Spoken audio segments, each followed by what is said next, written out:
What is going on, everybody? It is episode 622 of Pop Culture Crisis. My name is Brett, and I am here once again with my co-host. Would you introduce yourself, please? Hello, Crisis Actors. It's Mary. I thought we just had a little bit of a hot mic moment with Phil going off about Madonna.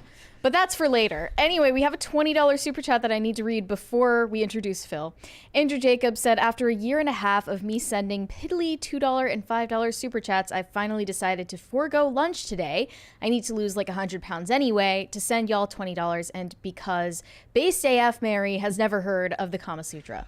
Well, first of all, $2 and $5 super chats aren't piddly. Anytime you decide to part with your money, it's still appreciated. So that's not piddly. But yeah, but thank you. Starve for PCC. Like a skinny legend. Congrats. I'm on a hunger strike. Thank you for that. Said me never. And Phil is with us. Hi, everybody. My name is Phil Labonte. I'm the lead singer of the heavy metal band All That Remains. How are we doing today? Oh, we're doing fantastic. We're Look, I say fantastic because I'm what the kids would say manifesting. Manifest the day and make it good. Are you manifesting an innocent Manifesting verdict for BS. Trump? Is Because that- today I'm wearing my Free My Boy shirt with the mug shot. Yep. Yeah. To represent my boy. Well, we'll have to wait and see whether you're able to manifest that one out of nowhere. But before we get started, guys, would you hit the like button on this video, please? Do it and subscribe to this channel if you have not done so already, and share the video with friends, family, loved ones, and people that you hate as well, so that more people can find this show and then subscribe to the channel. In fact, when it's people that you like, say that you love the show. When it's people that you hate, say that you hate the show, and then hopefully they'll just do the opposite. They'll come to hate and love watch, it. and then they'll find out that they love it. Exactly. So go ahead and do that. It's the best way that you can help this show grow. Also, remember, as you saw from Andrew Jacobs' message, all super chats $20 and over. We will interrupt the discussion. Hey. We will read those super chats right then and there, and then we will do our best to get back on topic. So what are we going to talk about today? Well, Things and stuff. Yes, things and stuff. So Kathleen Kennedy and Leslie Headland are both once again doing the predictable smear campaign that they do every time a new Star Wars property comes out, because they know that the shows and the movies cannot survive on their own merits, so they have to blame you, the fans, ahead of time. This is, of course, because The Acolyte is in production, coming out soon. So we got that. I thought that the first season of Acolyte already came out. I mean, I guess that makes perfect sense if it's so irrelevant that I thought no one was talking about it. Yeah. I thought the first season. Maybe you're thinking of Andor? Maybe. I don't know. I don't know anymore. So we're going to talk about that. Also, Jerry Seinfeld likes dudes. That's what he said. Oh, wait, no, that's not what he said. He likes big, strong men. That's what he loves. What he's talking about in this interview is he wishes society could return to an agreed upon hierarchy, and that he misses the days when men were men, and he's just being an old guy, and people are mad at him. Yeah, so we're going to talk about that. We're also going to talk. Wait a minute. No, okay. What? We'll talk about it. We'll get to it. So we're going to talk about that. Also, I found this interesting study that was done in which they asked Gen Z their thoughts on the idea of traditional morality. So we're going to get into the discussion of whether the newest generation is any more or less moral. We're just going to talk about how evil Gen Z is. Remember, I posted that picture over the weekend with all the generations with infographics, and Gen Z just looks like they're sick. I just did a podcast today, and I forget the gentleman's name that it was, and I apologize, but because I should be plugging his podcast because it's going to be on.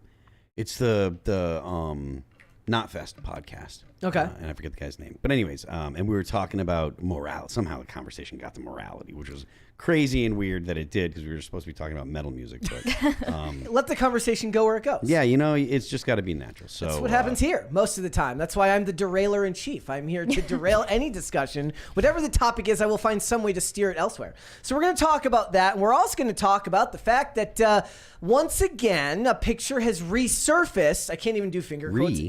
Your pinky is holding you back. Yeah, it's. Oh yeah, I saw that.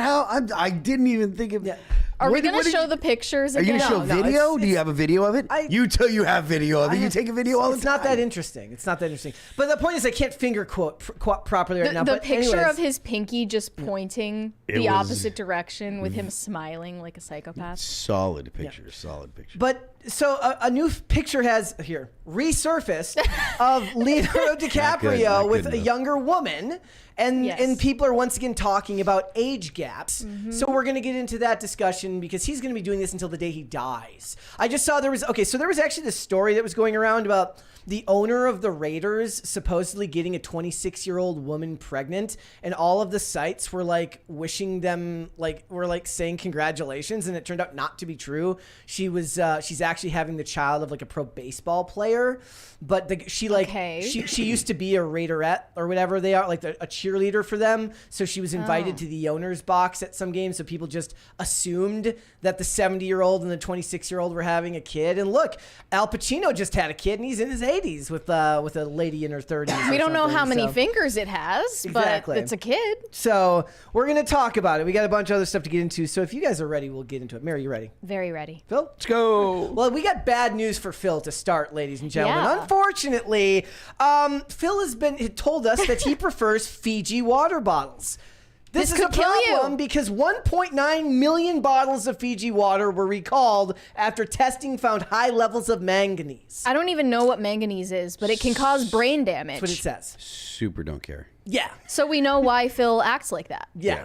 But recalls. You don't hear as much about recalls these days because there's other interesting bad news in the world. They're not recalling the Stanleys. Yeah, I'm keeping my lead water. Thank you very much. Speaking of which, this is completely like I'm starting mid-show. Did you have cringe? Do we have cringe for later? Oh, I can look for it now. You're gonna have to look for cringe. I know I now. had it saved. Okay. Yeah, millions of bottles of water recalled, but what can you do? Not drink the Fiji recalled water until the new one comes out. Yeah, that's a fair concern. I did remember seeing that like on the day that OJ died, that they recalled a bunch of Ford Broncos. Did they really? Yeah, I don't think it was from that model, like from that year, but it was definitely Ford Broncos that got recalled after he had passed away. I also saw recently that apparently there was like a lien put against his estate, so the families that were supposedly going to get money aren't going to get any because he owed so much in debt. So that's what happens when you die a not convicted murderer. That's what happens. All right, this is a life hack for everybody. I saw somebody in the chat earlier mentioning that they couldn't spend any money on fast food because they wanted to spend it on bourbon. But here's the thing. Right now, what you could do is you could go to Chipotle because people have found a life hack to make sure that you actually get the portions you deserve. Now, I don't go to Chipotle regularly, so this isn't something I don't that really either. applies It's to way me. too expensive anyway. Yeah, but apparently what happened is like people were getting shortchanged on ingredients, so they started filming the workers, and then they got like a memo from corporate saying like, if you're being filmed, give them the But you good don't stuff. even need to film them. If you're just holding up your phone conspicuously, they'll probably pile on the toppings. Just like this, yeah. I just thought this was funny because I don't go to Chipotle on Is a this regular just a way to basis. psychologically torture people who are making minimum wage? Probably. Sorta, but they kind of probably deserve it too. It's like not like you lose any of your wage if you give people bigger portions. Yeah. I think that the filming, I wouldn't so much worry about the portion size. I would be more like thinking, okay, at least they'll prepare it properly. They won't do anything weird. Very. They won't spit in your food. It has always been weird to me as somebody who worked a lot of service jobs in his life. The disconnect from the average customer. Maybe it's just from generations of people who grew up going to small businesses, but it's like you're working at Target and somebody's like, if you don't fix this, I'm never coming back here again. Me, the regular employee making not making salary, like, oh darn, whatever will I do if you don't come back to this store again? Like that works when you say that to a manager or somebody who owns a place. That doesn't really work when you're just a grunt. It does have to be to an owner, someone that has some kind of skin in the game. I suppose it could be said that like I'm going to tell your boss that I'm never coming back here again, but still, that doesn't really affect me. It doesn't really affect me at all. Go to Chipotle much? I do go You to do? Chipotle fairly regularly. What do you get? In Chicopee, there's one near the studio so it's like it's not McDonald's and garbage burgers. Usually I just got a chicken and rice bowl, chicken rice and sometimes corn, cheese, but like for Workout the most part, meal. yeah, exactly. Yeah. It's a It's a dude bowl. Yeah. Is essentially what it is. You know? They definitely got Chipotle for like the whole company one time back in the day, and like everybody but me got sick. Wait, but that was like, I thought that was salmonella, right? I don't know what it was that caused it. Chipotle has a fairly bad record. I know, but it's only because they actually use fresh ingredients. I think you're right. That's as the reason well. there's salmonella in it. You make trade-offs. Yeah, you got to take a risk if you Yeah. want to. I did, however, you mentioned garbage burgers. I went to McDonald's the other day, and it's so funny how thin the patties are that it doesn't do anything. It's a sheet of paper. I ate 2 McDoubles and was basically more hungry when I was done than I was when I ate it. You're mostly getting bread, and the bread is mostly sugar. So you're literally, even when you eat the food, it's mostly sugar. You know? They put chemicals in there that will make you hungrier. Yeah.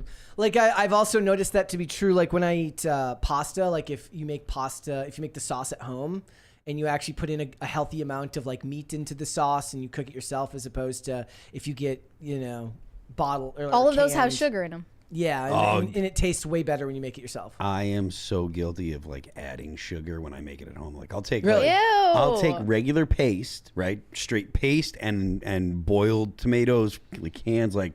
So I'll do all the whole making it from scratch kind of stuff. But still add the sugar? And I'll still pour a bunch of sugar in there. I have a very specific way that I like to make tomato. I like to make tomato sauce. And it's I'm judging. delicious. You can judge. I don't mind. It's weird because that's what I've found is like since like having it without it being store bought is I like the lack of sugar in it, which is because that's what I dislike from most fast food ketchup is that you can tell there's a lot of sugar in it. It's very, very sweet. So that's just not my preferred. I usually make it with spicy sausage, so the spicy and sweet mix together nice. You should have a cooking show. I mean, I'm not very good at cooking a lot of things, but there's a handful of things that I can cook very, very well. I am a badass when it comes to cooking steaks in a frying pan. Yeah. Do you use an air fryer at all? I do. I have one. I have only used it very, very little. I haven't done a lot of stuff. I know that there are people that get pretty creative, and apparently it produces pretty good results if you do it properly. I remember Michaela Peterson talking about making steak in an air fryer. And that was something she did. You can, if I understand correctly, but I probably would not. Yeah. I mean, maybe, I don't know, maybe. But can you imagine eating only lamb and beef for the rest of your life? I mean, only's a lot. Like, I could. I would just hate food. I mean, the lack of carbs would bother me more than not being able to eat other types of. Carbs are. Not built for that. I love carbs too much. I'm into it. Yeah. You're supposed to eat your ancestral diet. It's not which like would I would mean like Irish people should eat more potatoes and fish. I'm German, French, and English. Schnitzel. Schnitzel's all right, man. Schnitzel. What is schnitzel again? Like that's where they actually steak, Slavic right? foods. I've heard Slavic food sucks. So I'm Polish and I wouldn't like that. And I'm one of the Croatian, best meals I ever had on tour was at it was weird because it was at a place you would expect to be terrible, a festival in the Czech Republic. It was, and they gave you like a plate and it looked like just slop. It is slop. Man, was it good. It was delicious. It's delicious. Delicious slop. I've only been to the Czech Republic a couple times, and even though it's it's kind of like the gateway to Eastern Europe where things get a little weird, but like Prague is gorgeous, and like I've had good results with the Czech Republic, better than Italy. Been to Russia? Yeah, a couple times. Been to St. Petersburg and Moscow twice. Cool. I have a friend that's a very, very pretty girl in Russia. I mean, the Russian women are pretty. Yes. She's very the amount of I don't eat any of the food that is like from my. I eat Polish sausage once every 10 years, probably. Other than that, like I have sausage stories too because I grew up in Chicopee and there's so many Polish people in Chicopee. Every year they made a gigantic kielbasa and they have this thing called the Kielbasa Festival. It used to be. They don't have it anymore. I was growing up, but it was in the back. It was in the back parking lot of the Fairfield Mall. So like. There's these rides, it was a carnival for no reason except for, man, we made a big old kielbasa and we were like, sick, man. That actually sounds awesome. It was great. It was just an excuse for kids to go to a dumb carnival for no reason. Local events like that was awesome. are like they were supposed to do like a Spring Fest type thing out here and it got canceled because of rain and that really bummed me out because I was actually looking forward to going and doing that. But in the same way, like I'm from a town called Woodbury, Minnesota, and they would have Woodbury Days at the end of summer. And I always look forward to that more than going to the state fair, which is just too packed with people. Andrina in the chat's like, I want to know what happened in Italy. It's just bad government. That's literally what it is. It is. It's the government's fault. It's bad. The thing, like, it's first of all, to get into Italy, you have to go over the Alps, so it's a bunch of gas money. When you get there, the venues take a bunch of your merch, and when you're get a bunch of your merch money because they have a cut. Usually, it's like 60-40, which is ridiculously expensive. And then also there will be people out on the street selling your stuff, and they are licensed to be there by the government. The government says it's fine for them to be there selling your merchandise, like with your label and stuff. So it's super hard to go there and make money unless you're playing really, really, really big shows like 10,000 or more, because the margin is so tight because everybody's taking a cut somewhere. So that's why. All right. Gotta squeeze you for your money. Yeah. All right. Phil, I think you probably saw this. The families of the Uvalde victims are suing Facebook, Activision, and Daniel Defense for grooming Robb Elementary shooter. That's how it's labeled in this article. Now, the point is they mentioned Call of Duty. Yeah, the suit alleges the companies partnered to market the weapon to underage boys on social media and via Call of Duty. That they said Call of Duty is, quote, the most prolific and effective marketer of assault weapons in the U.S. That would be the United States federal government. Yes. And Activision gave a response that says the Uvalde shooting was horrendous and heartbreaking in every way. We express our deepest sympathies to the families and communities who remain impacted by the senseless act of violence. Millions of people around the world enjoy video games without turning to horrific acts. It's most, maybe even. It's the video game debate about violence all over. I was literally punched in the face and sent back in time to 1999. Well, it's unfortunate because you can't speak logic to people who are, the victims' families in these situations. It's just not the time or place. I mean, the problem is that this will happen every time something like this happens in America.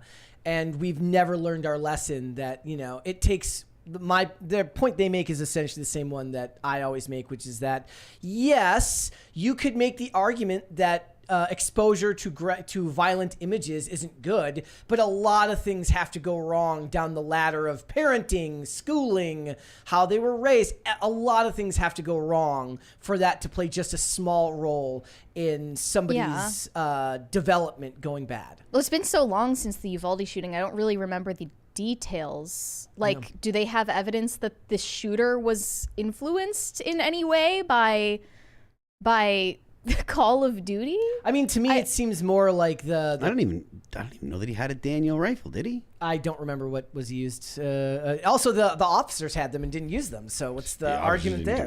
The officers didn't do anything, and that's the problem. Cowards. This just sounds like lawyers getting rich off of grieving parents. I mean, that's a lot of it, right? Is like even what we're going to talk about next is kind of, or like in a little bit, is like class action lawsuits that they're just hoping for a quick settle out. Wasn't this the situation where there was a security guard at the school who didn't go in? Was that one? It was like, maybe I'm misremembering. And it ended up being like a family member with military experience that ended up going in, right? I don't think so. Chat, help me out. I don't know. Yeah. Part of the reason why I don't think so is because the whole police force didn't go in. Yeah. It wasn't just one guy. I think you're thinking of the Florida one. I think there was a police officer on scene there, and he didn't do anything. Yes. Yeah, that was before that, right? Yeah, that was. Yeah, okay. That's the one you're thinking of. That was the one. I mean, even if there was like overwhelming evidence that this shooter was like obsessed with Call of Duty in some psycho way, I still don't think that justifies a lawsuit against Activision at all. It's ridiculous. No. Is entirely a mental illness problem, not a video game hundreds problem. of movies and television shows that depict actual school shootings and things like that you could say have just as much of an impact on something like this. Are there TV shows that glorify gun violence? What do you mean? I mean, most of the time in television shows, like it depends on your genre, right? Like if we're talking police procedurals, is it glorifying it to show cops killing bad guys? I don't know. I would say like Breaking Bad glorifies selling drugs, right? But that doesn't mean you can sue the producers. I guess that would be AMC. Yeah. You can't sue AMC for like your family members overdose or something. I mean, you can make the same claim about rap music. You could make that same claim about any number of things. Yeah. It doesn't mean it makes sense. The point is, when along the line do we take responsibility and accountability for the choices that we make? Because that's what matters. And also, most people don't want to be like talked down to. They want to be like, look, I want to consume the media. I don't want to have to see you put some type of weird disclaimer beforehand to make sure that I'm prepared for your movie or your show. So that would have to be a disclaimer on almost every action movie ever. Yeah, absolutely. And that's stupid. Yeah. I still like ever seen the meme? It says like the description for the movie Twister. It's like it's rated PG-13 for scary depictions of weather. And I was like, so now I'm like waiting to see like whether that's going to come back up for Twisters. I hope they keep it. That would be like if they put a disclaimer on a show like Euphoria and it says like, warning, this show glorifies teen sex. Yeah. Well, I mean, shows in the past didn't always do that. A lot of times they showed it, but in a way that was supposed to draw attention to the consequences of that stuff. And those days are just kind of like out the window. Like, yeah, they're kind of, those were like a good example of early things that were entertainment, but also PSAs. A little bit of edutainment as well. Yeah, 90210 had like a whole teen pregnancy scare episode, if I recall correctly. I remember the show Everwood, which was this Treat Williams show where he plays like a big city surgeon whose wife dies, so he moves to a small town in Colorado with his family. He's like the liberal doctor in town, but he's friends with like the kind of jerky, mean, conservative doctor who's kind of rude to everyone. He's very, very curmudgeonly. And there's like an episode where they're talking about, it's basically like an anti-weed episode where he's very like pro, or at least, you know, not as anti-weed as everybody else. The curmudgeon being pro-weed. No, the liberal doctor is yeah. There's another episode about bulimia with this male athlete. It's really funny, but I enjoy it because it is weirdly wholesome, because it was from a time where they were, at least as clumsy as it might have been, I would almost kind of pine for a little bit of clumsy morality in television these days, even if I don't always agree with it. You remember that notorious Degrassi episode of the school shooting, right? Yeah. Which was wild because it's based in Canada and they don't really have a gun culture there. One Tree Hill did that one was as well. more so like an anti-bullying campaign, if anything, because the school shooter they showed him getting like mercilessly bullied before that. One Tree Hill did a school shooting episode as well, if I remember correctly. The show Cold Case did an episode where they go back in time, and instead of at a school, the two kids shoot up a mall. Yeah. So, all right. Let's go ahead and move on then, because we've got more to discuss.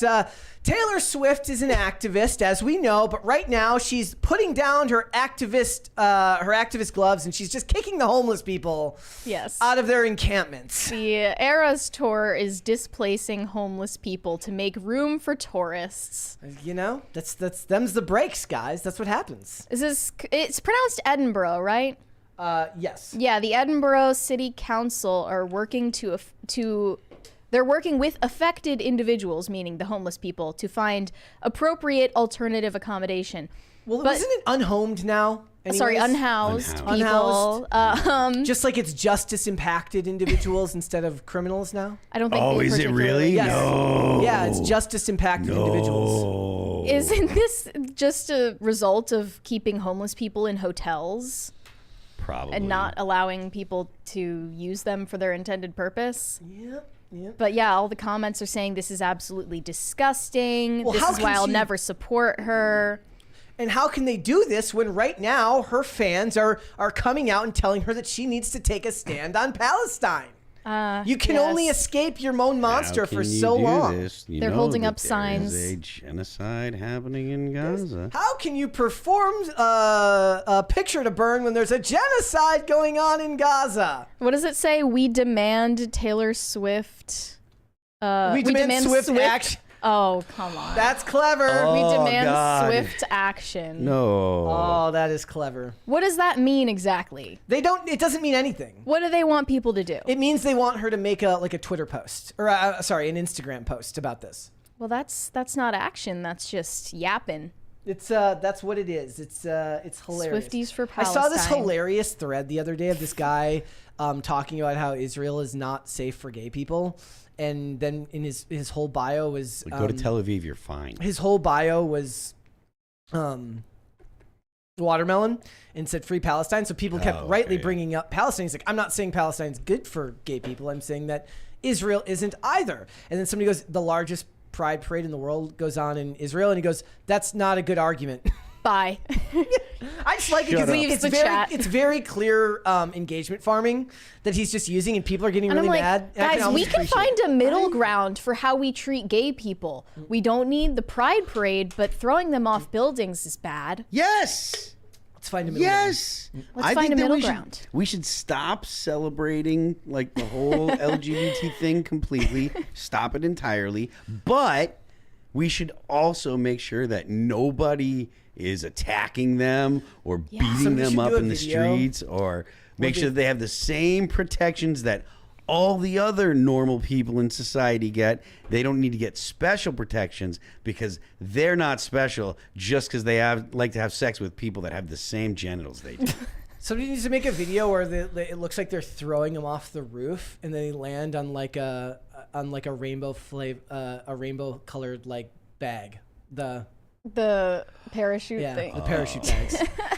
Somebody should make I feel like somebody could make that video. Like, oh my God, what did they do? And it's really just like an event. I think that Taylor Swift is going to visit the UN and she's going to come up with the magic solution for all of this. Yep. She's going to solve it. I don't know what the solution is, but she could figure it out. I'm sure she could. Yeah. She's a smart woman. Well, they say that she could solve any problem if she tries hard enough. I don't know what that problem is, but she pays her employees well. You know, she's. I remember the thing she gave like everybody like $100,000 bonus. Yeah. Like the entire, not just the truckers, but like the entire team that works for her. Gave that. I just don't know how she solves this problem, because I also saw a thing the other day that said, what's her name? Jenna Ortega was talking about this as well recently, and then they were drawing attention back to Melissa Barrera because Melissa Barrera was fired from Screen 7 for her comments on Palestine, but it doesn't matter because Jenna Ortega left. What were her comments on Palestine? Basically, like that she was pro-Palestine and that she had a problem with what was going on. Melissa Barrera, isn't she Palestinian? I don't know. I thought maybe that was why she said something in the first place. Yep. But yeah, there's a lot of social media campaigning going on. Yeah, and Jenna Ortega wouldn't have a problem anyway because she quit Scream 7. She moved on to other things. She was filming season 2 of she might have quit out of solidarity. No, she's saying it was scheduling conflicts with. That's actually an interesting point because I think she cited scheduling conflicts with Wednesday season 2, but Wednesday season 2 is filming right now, and I think Scream. What are we on now? 7 is filming right now as well, so that does line up. Okay. But you know, it could be anything. Yeah. Right. The scheduling conflicts is almost as innocuous of an answer as when somebody quits a project over creative differences, which just means that they didn't get along with the. I saw that Emma Roberts wasn't in what was that movie, Spring Breakers, because she refused to gain weight for the role. They wanted her to gain 15 pounds. And she's like, I'm going to stay a skinny legend. Yeah, and she was like, nah. Couldn't they just like, does she have to be like wearing less clothes while doing that? Couldn't they just like pad her clothing or something? They were all in bikinis. It's Spring Breakers. Okay. So they wanted to, so what but she's tiny, isn't she? Yeah, but that was the point. She was too tiny. So they wanted her to gain weight so she would look like the other girls. I'm thinking like, was it supposed to make her comically fat, but she's so skinny it doesn't do that anyways? No, she was just way too skinny for the role, which is funny because you usually see people say they turned down a role because they refused to lose weight. Yeah. Which is the opposite. That's the most annoying. And then they called it creative differences. Both of those are very annoying right now. I love the excuse creative differences. I don't want to create more body that I have to lose later. Yeah. But like it's fair actually enough. Like, well, that's the thing, right? Like it's harder to lose the weight, right? Well, yeah. Well, I mean, not if you're already skinny. Depends on who you are. Yeah. For some people, especially if you're younger, it can be really, really tough to put on weight. But fat maxing. Somebody in the chat said fat maxing. Yeah, fat maxing. All right, let's talk about Madonna. Let's not. Madonna is getting sued by a fan of hers over her celebration tour. They were basically saying, like, look, you came on the show too late. You wouldn't put the AC on. And why was I basically watching porn on stage? A dude claims he was blindsided by all the sex stuff during her tour, claiming she should have given a heads up to everyone before they plunked down their hard-earned cash. I did like the use of the word plunked. So this is a class action lawsuit. People are joining. But they're complaining that her concert started an hour and a half late. Look, she's an aging woman. She needs her time. Literally, the walker takes time to get up the stairs. They complained that she was lip syncing during parts of the show, and that she had the air conditioning turned off, which resulted in sweltering conditions that caused the I think this guy's name is Justin. It's like Justin Libel. Yeah. What is it? Caused him and others to become physically ill. He says that Madonna blew off their complaints about the heat, telling them to strip down, so that she was trying to get them involved in the sexual stuff. No, ma'am. He says that he and others were subjected to, quote, pornography without warning, forced to watch topless women on stage simulating sex acts. He left the show feeling like he was watching porn. I mean, what did you expect exactly? It's a Madonna concert. My issue would be more like it's Madonna that I'm having to watch rather than the naked women performing sex acts personally. But that's just me. I'm sure the backup dancers are not elderly. Let's hope, right? But yeah, it's just like, bro, why are you sure of that? I'm not sure of that at all. What did you think you were getting into? Get older here? people so she can keep up with them. It's a Madonna concert. Of course, it's going to be pornographic. What did I say? It's her entire It's a brand. Madonna whore concert, not a Madonna whore complex. Exactly. Yes, that's perfect. Did you also remember that video where she fell when the backup dancer? The young backup dancer had to, get her back up on her feet. As it happens. That's why they have to be younger than She's her. got like the life alert necklace that she hits. It's a bedazzled life alert. It says, "I've fallen and I can't get up." She should Exactly. that should be her new song. "I've fallen and I can't get up." Yeah, that's a beautiful. But it's like a love ballad concept. Oh God. It's a love song about how she's fallen for someone and she can't get back up. I think this lady needs to stop touring. It might be time to. It might be time for the nursing home. She'll perform at the nursing home. All right, let's talk about Hannah Waddingham. When was the last time we talked about Hannah Waddingham? It was she was scolding some paparazzi for trying to get a picture of her legs. Well, now she's complaining about all of the casting directors that she's ever worked with, because apparently, like most women, when she learns something, she never forgets it, and she will never let you hear the end of it, because she has a list of all of the casting directors that have ever trashed her. And as we know, a woman's memory is long, much like an elephant. She has a shit list. Yes. Of all the casting directors that shunned her over the years. Why would that even happen? This is my opposite argument. How they always say, like, this is why women live longer than men, and they show men doing something stupid. And I'm like, this is why women will be more miserable than men, because men will learn to forget about these things and just put it aside, especially if it's not super bad. If you have a list, if you've had that many casting directors say something to you that really bother you, I wonder how many of those the average guy would actually take personally, and how many of them they would just write off as just like, them's the breaks. Do you think guys hold grudges after breakups? Depends. I would need more information. Well, yeah. I just mentioned that because she said she also has a shit list in her brain for all of the, quote, bullies in her youth and all the boyfriends who flamed her, too. Maybe she's the problem. Maybe if you're the common denominator in all of these relationships going up in flames, professionally and personally. Yeah, maybe they asked to see her legs. It could be like, your behavior. She asked to see her legs, and she's like, "I will not show you my legs." He's like, "But we're dating." She's like, "No." That's misogynistic. Actually, I think guys are more prone to what they call one-itis. What do you mean? Have you heard of that before? No. They just think like they found the one, but it's the one who got away. They're just permanently fixated on that one relationship. Yeah, I don't hear that as much from women about like the one that got away. Maybe I'm wrong. There is some of that with women, but I think with men it might be a little more, because I've heard stories of like women that like have a one night stand with like I've heard it from like red pill dudes talking about like real like whatever. Oh, they call them alpha widows. There's a term for everything these days. Yeah. They're called alpha widows because they hooked up with an alpha male and they can never forget him, so they are never gonna be with any beta guy. I don't think that it future. happens from hookups. I think it happens from dating a guy. Dating an alpha male? Well, I don't think that it's an alpha male thing. I think it's a guy that a woman just gets hung up on, right? Like if for some reason, and probably it takes him breaking up with her.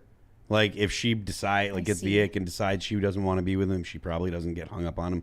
But if she's like into a dude and like he splits, and the reason I say this, and this is a little bit of a, pulling on the kind of heartstring things, but like when my dad passed away, like my mom was not going to meet another guy. Like she was just like, she hung out with a couple dudes and stuff like that, but there was not going to be like a thing because that like my dad was it. You know what I mean? And so like that does happen. And so sometimes it's like they just date, or sometimes they're together for a little while. But like there are women that are like, and I assume there are probably guys too, but you date someone or you're with someone, you're like, this is the one. And then something happens, whether the person breaks up with you or, someone passes away or something like that. And then they're just like, okay, well, I'm all set. Like I don't want to, because I had my one. Well, it seems more justified if it's the father of your children than some situationship you had. Yeah. Yes, that's why I think the idea of it being a one night stand, I think that's silly. But I do think the idea of being like, I'm not going to find that again, I think that's probably something that's real. People experience that, probably frequently. Well, somebody should tell Hannah Waddingham that. Yeah. And similarly, I saw this. J.K. Rowling says colleagues have publicly trashed her transgender views and then followed up with her to privately check that they are still friends. It proves that the internet really isn't real. that it really is just a bulletin board. Kind of is, yeah. And none of it is actually real. How delusional could someone be, though? Like, sorry that I threw you under the bus publicly for clout and virtue signaling purposes. Can we still be buddies behind the scenes? Never talk about me, please. My guess would be that it's like, oh, you understand, right? Just playing the game, right? Like I had to say that to stay, to stay doing what I'm doing, and maybe they even guilt her. They're like, look, you've got all this money, right? Like you can say whatever you want. I don't have that, so I have to go along to get along, and they're expecting her to. And it's like Daniel Radcliffe. Yeah. Okay, so she said people who'd worked with me rushed to distance themselves from me or add their public condemnation of my blasphemous views. In truth, the condemnation of certain individuals was far less surprising to me than the fact that some of them then emailed me or sent messages through third parties to check that we were still friends. Those appalled by my position often fail to grasp how truly despicable I find theirs. I've watched no debate become the slogan of those who once posed as defenders of free speech. I've witnessed supposedly progressive men arguing that women don't exist as an observable biological class and don't deserve biology-based rights. She doesn't realize how far left they've moved. They've moved. She really doesn't. Well, on one of her recent tweets, I think that, it was about the transgender issue, of course, because this is, what she has been harping on, which is her right. Elon Musk replied to her and said, as much as I agree with you, can you focus on more positive and uplifting things to talk about? That doesn't sell. Sorry, doesn't sell. Why would he say something like that when he's supposedly the free speech guy? Because he's an autist.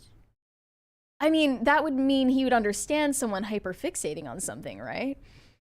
But he wouldn't understand emotions. Yeah, that pissed me off. Also, it's like, you're the guy who runs the platform. Like, I'm mad about You can't tell people what to talk about on the platform. I mean, technically, yes. He prides himself on that. She doesn't understand that when she says supposedly progressive men arguing that women's rights don't exist. No, that they are progressive men. The problem is that the progressive movement has gone so far past what you believe that you are no longer a progressive on this one issue. Well, I think the male feminists obviously were only feminist insofar as the feminist issues they were pushing also served their interests, like hookup culture. Which is why it's disingenuous to pretend like you care so much about people that live a life so different than you most of the time. Like it's only in so far as it actually benefits your future. Yeah, but the thing is, this is exactly what I expect from celebrities because they do live a life that is kind of one of many, meaning their front-facing personality, their front-facing persona, and then who they are in private. Yeah, I mean, what were they hoping they could make a dime off of like still being friends with her? I don't know how. I don't know how. She's doing her own thing. She doesn't need anyone. She's doing her own thing. I do feel bad for those kids that are going to be cast in her new show, the new show when it comes out, because they are going to be thoughts used, and prayers with them right now fodder. Because wow, they're going to get dive bombed with so many questions about her and her views. Yeah, I can tell already. Yep, we'll have to wait and see what that happens. But it also will be kind of an interesting test to see how different generations handle this, because Radcliffe and Watson, Emma Watson, I'm saying Emma Roberts, and then Rupert Grint are all very clearly millennials. And these are going to be kids that are Gen Z or even possibly... They're like more transphobic than J. Rowling is because they're Zoomers. Well, I'm just wondering, right? Like, will they be told, like, look, you have to at least show some base level of appreciation for the lady who made this job possible for you? Or hopefully they just won't ask children a bunch of questions about controversies that they don't understand. No. That would be nice. But speaking of different generations, millennials are getting dogged again. I love this one because I knew exactly what it was when I read the headline. Millennials hit back at Gen Z after being called out for the Millennial Pause phenomenon. When you sent this to me, I was like, what's the Millennial Pause? And then I paused. And I realized exactly what it was before you told me. So here, watch this video, guys, and you'll know what it is. Hey, everybody, I just got... Hey, everybody. What's up, guys? It's Scar. Everybody pauses for just a second before they start recording. But the thing is anybody who grew up before the advent of modern phones knows that your phone had to like dig itself up out of sleep mode and turn on. And it what would take, phone are you talking about? I even an old like the camera on an old iPhone, you hit the button. Like I'm talking on the 3G. Like you hit the button and there's at least a millisecond before it starts actually recording. So if you just hit the button and go, your first words are going to get cut off. That's still true if you go and record a video on Instagram using the in-camera thing. You'll say it and then you'll hit the button and it'll take just a second before it starts recording. It is also fair to point out that these are all actors who may just be used to getting ready and setting a mark before they start. They get counted in anyway. Yeah. But this is funny. The journalist who wrote this article said, as a 29-year-old, I will speak on behalf of millennials to say that we are tired of being made to change the way we talk by the woke brigade. Ugh. How does this relate to wokeness? It has nothing to do with wokeness. Or are they just giving Gen Z the nickname of the woke They're sick brigade? of getting mogged. They're sick of getting mogged by Gen Z. Millennials are woker than Gen Z on almost every issue. Yeah, millennials are the woke generation. Like that's where it lives, isn't it? Millennials are the freaking worst. Somebody says boomer bread again. That is me.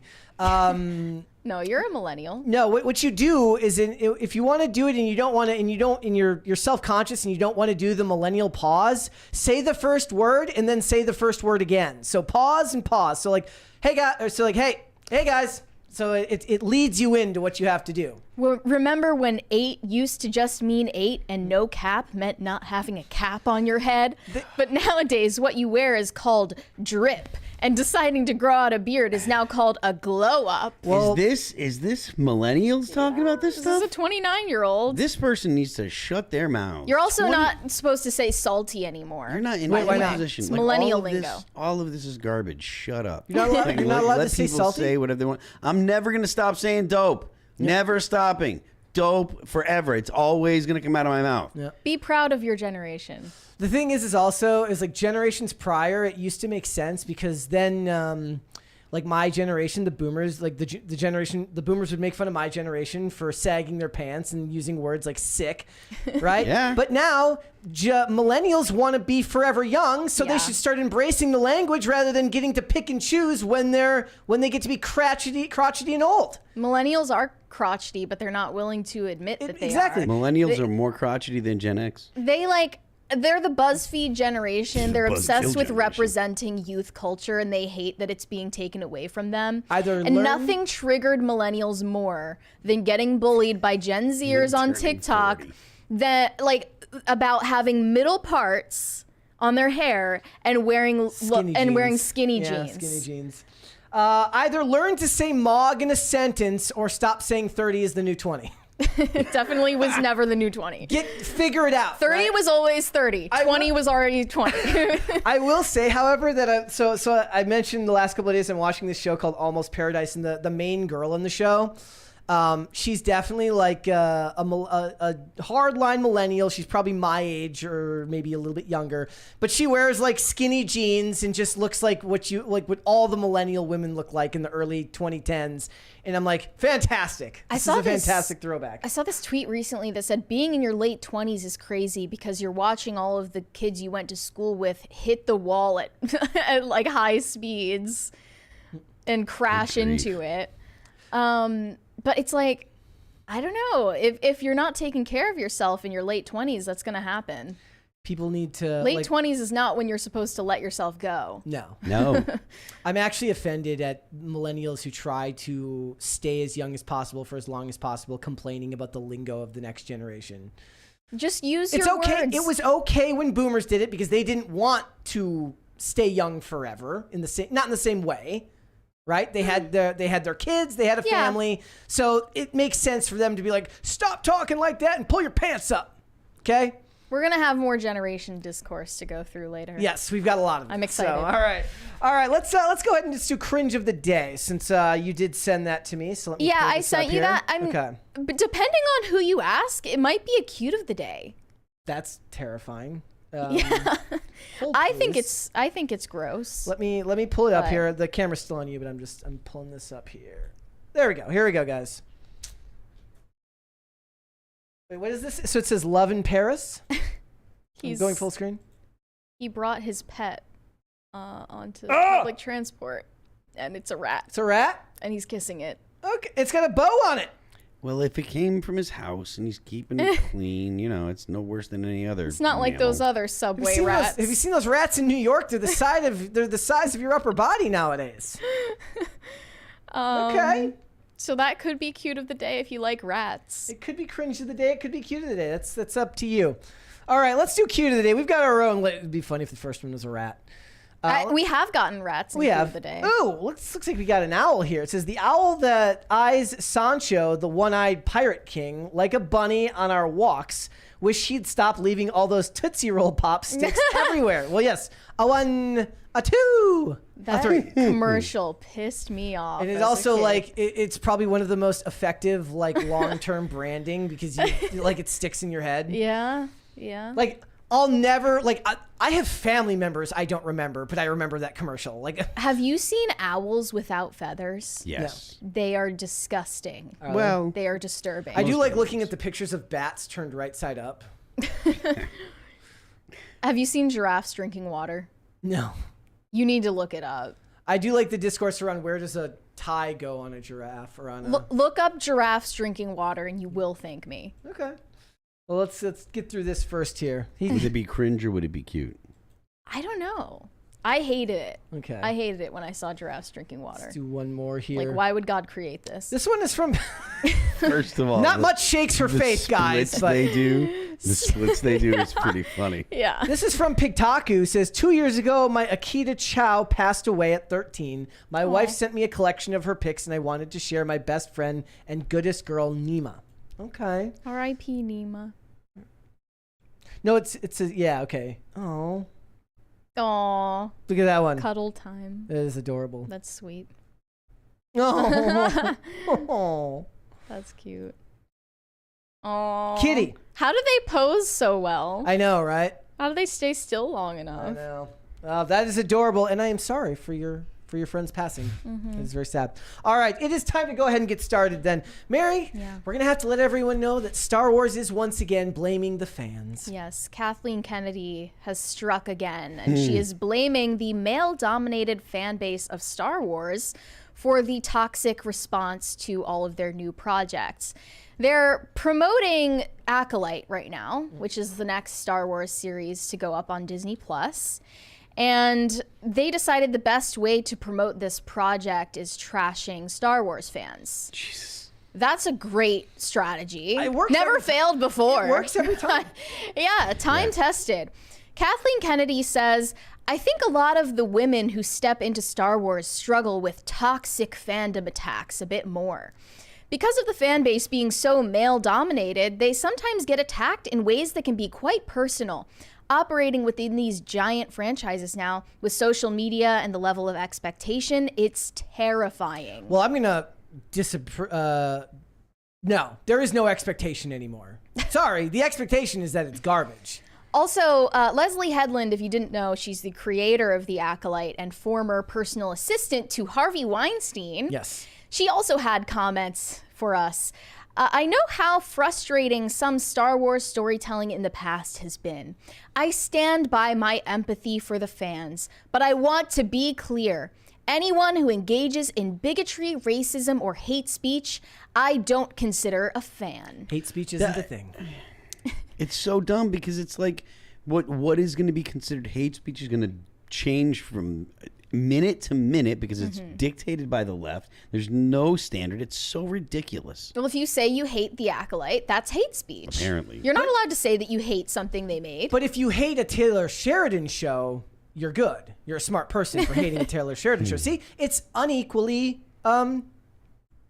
distributed between all shows and movies. Doesn't matter. Female stars Daisy Ridley and Kelly Marie Tran certainly faced online harassment from toxic fans when the most recent Star Wars film trilogy released. I thought Finn did as well. I was told that John Boyega also got that because of being an African American, not an African American, a black man. The Acolyte is already being attacked in certain corners of the fandom. They always say that. The dark corners of the internet. If you don't like Disney Star Wars content, then you're on the dark side. So you're like Darth Vader. It's like when a CBS television show uses the term dark web. They really thought they ate with that one. Yeah. I hate it so much. So Leslie Headland's show, The Acolyte, includes major new female Star Wars characters, played by the likes of Amanda Stenberg, Carrie Ann Moss, and Jodie Turner-Smith. 3 women. Yes. A loud, primordial part of the Star Wars fandom has pushed back in predictable fashion against the show. Why are there so many women, girls, and minority characters increasingly dominating the ranks of Jedi? Reads a comment on the Acolyte trailer, with others expressing a similar worldview. Some trolls have nicknamed Leslie Headland's series The Wokalite. That one made me laugh when I saw it. But, like, is that not a valid criticism? It's a male-dominated fan base. They want to see men being the protagonists in the shows and the movies. I mean, the creation of a Star Wars show in general, it doesn't compute with me. It only translates, in my mind, to movies. I just don't understand why they want to be at odds with their fan base. Like, if your fan base is mostly men, why are you antagonistic to men? I don't get it. It just doesn't make any sense because it's not bringing women in. They've been doing this for a decade. They're not attracting women. The thought process, if I understand correctly, was we make women... We already make it for men. Now we can bring we're the going women to make it for women because the men audience we believe will come for Star Wars because of the product, because of the history, and we'll bring in women. The women aren't showing up, guys. The women are not showing up. So I don't know what you're doing, but you're not making a product that your legacy fans like, and you're not drawing in the new fans. So you're blowing it. Maybe just stop blowing it. 8 episodes, $180 million budget. Amazing. Unreal. That could have been a movie. Yeah. If they budgeted it properly. It could have. Yeah. I mean, what did you say? To feminists, all men are like the president or their dad. Yeah, it's feminists look at all men as either the president or their dad. And there are no garbage collectors. There are no dudes that ever die doing hard jobs. There are no police officers that get the crap kicked out of them by, crazy people. There are no police officers that are keeping the streets safe, that make it possible for them to walk. There's no firemen. There's no men that do the thankless jobs or the hard jobs. It's just the president and dad, because it's the guy that keeps me down. I was talking to someone else about it. That's all feminism, and there's one other grievance group that their ex-boyfriends. CEOs. Every male Star Wars fan is their toxic ex-boyfriend. Yes, yeah. And then as far as the CEOs, it's like, the whole, like, the idea that 50% of CEOs of Fortune 500 companies should be women. That's ridiculous. It's astounding if there's one, because men are the high achievers, because men are the ones that are on the extremes of the women shouldn't theoretically want to be CEOs anyways. They should want to build consensus around those jobs, and they should want 5 women being the CEO. I'm sorry, 1 woman, 1 dude. The ideal woman is not a man. Like that, the ideal woman is not a man. So stop listening to people that tell you the ideal woman is a man. I saw this from Disper. He says Disney really thinks the Acolyte thing will pop off, don't they? If you look at some of the views from these videos, they're not. Where are they pulling. So like if we're looking at trailers, like we got a $20 real quick from Mr. Moose Knuckle. The fact that Star Wars is a male-dominated fan base, their words, has them seething. Maybe every single one of these videos should be in the multi-millions of views. With the cachet of Star Wars as a franchise, yes. Correct. But they've ruined it. Yes. They have completely thrown that into the dumpster fire. Yep. And Kathleen Kennedy vocally supports this creative vision for the Acolyte, saying, "My belief is that storytelling does need to be representative of all people." That is not true. So that was an easy decision for me. That is storytelling can possibly be all people. Any story can be that, but not all stories need to be that. Meaning that it is the possibility that any story made could possibly cover something for a group of people or multiple groups of people, but no one story can represent all people. That's insane and impossible. The whole thought process is just, what if we put a sassy Gen Z black woman with dreadlocks into a Star Wars show? Wouldn't that be groundbreaking? No. And it never is. No. It's just... It'd be stupid. Yeah, but where's the representation for, those toxic white males? I'm not seeing it. Where's what? The toxic white males in the Star Wars fan base don't have their representation. They don't anymore. They had Luke, and he's it. That's it. Now you got Luke and Han, and then see it. Yeah, so Kathleen Kennedy says, "I think Leslie Headland has struggled a little bit with it. I think a lot of the women struggle with this toxic fan base, getting attacked." Mm-hmm. And now Leslie Headland admits that she has blocked anyone sending her negative comments. She's already started to limit her exposure to online chatter about the show to block out any of the toxic fans, and the show hasn't even debuted yet. To be honest, I don't really care about her doing that. Like, that doesn't actually bother me at all. Like, but it just sounds like I don't want to hear criticism of the thing I created. Her time is at a premium. She's not going to get lost. It's too late now, anyways. If you were going to course correct, you already would have. Pop Culture Junkie. The moment Kathleen Kennedy started to wear the Force is Female t-shirt years ago, I knew the franchise was in trouble. Okay, somebody can correct me if I'm wrong. I thought that was like proven that wasn't at a Star Wars event, that was for like a Nike event or something like that. Somebody correct me if I'm wrong. Then why would it say the Force? It was like I think it started as the future is female. Yeah, and okay, then so Star Wars fans adapted it to be the Force is female. The future is female shirt. She got seen with a shirt saying the future is female, and that was like at a Nike event. I actually bought a shirt that says the future is male at the time, just to be contrarian. Of course. Of course. But yeah, it's just, I don't believe that they're actually fans of Star Wars. They always claim to be. Well, yeah, I mean, but they're not. Again, likes on social media doesn't translate to views on Disney Plus or tickets sold. No, I mean the people like Leslie Headland or Kathleen Kennedy. Yeah. I don't believe it when they say like, I've always been a fan of Star Wars. She's been involved with Lucasfilm since the beginning, for a lot of decades. So that makes perfect sense. She's just an executive. Yeah, like she's the ultimate girl boss executive and doesn't care about the source material at all. Which is fine, but just don't hate the people who do care about it. Yeah. I see stuff like this, and what you have to do is a lot of times you're going to get a lot of pushback and a lot of people saying no, everything's fine. Take the 30,000 foot view. They haven't made their money back on Star Wars. They got the franchise for a fire sale. They got Star Wars for $4 billion. That's nothing. That's nothing.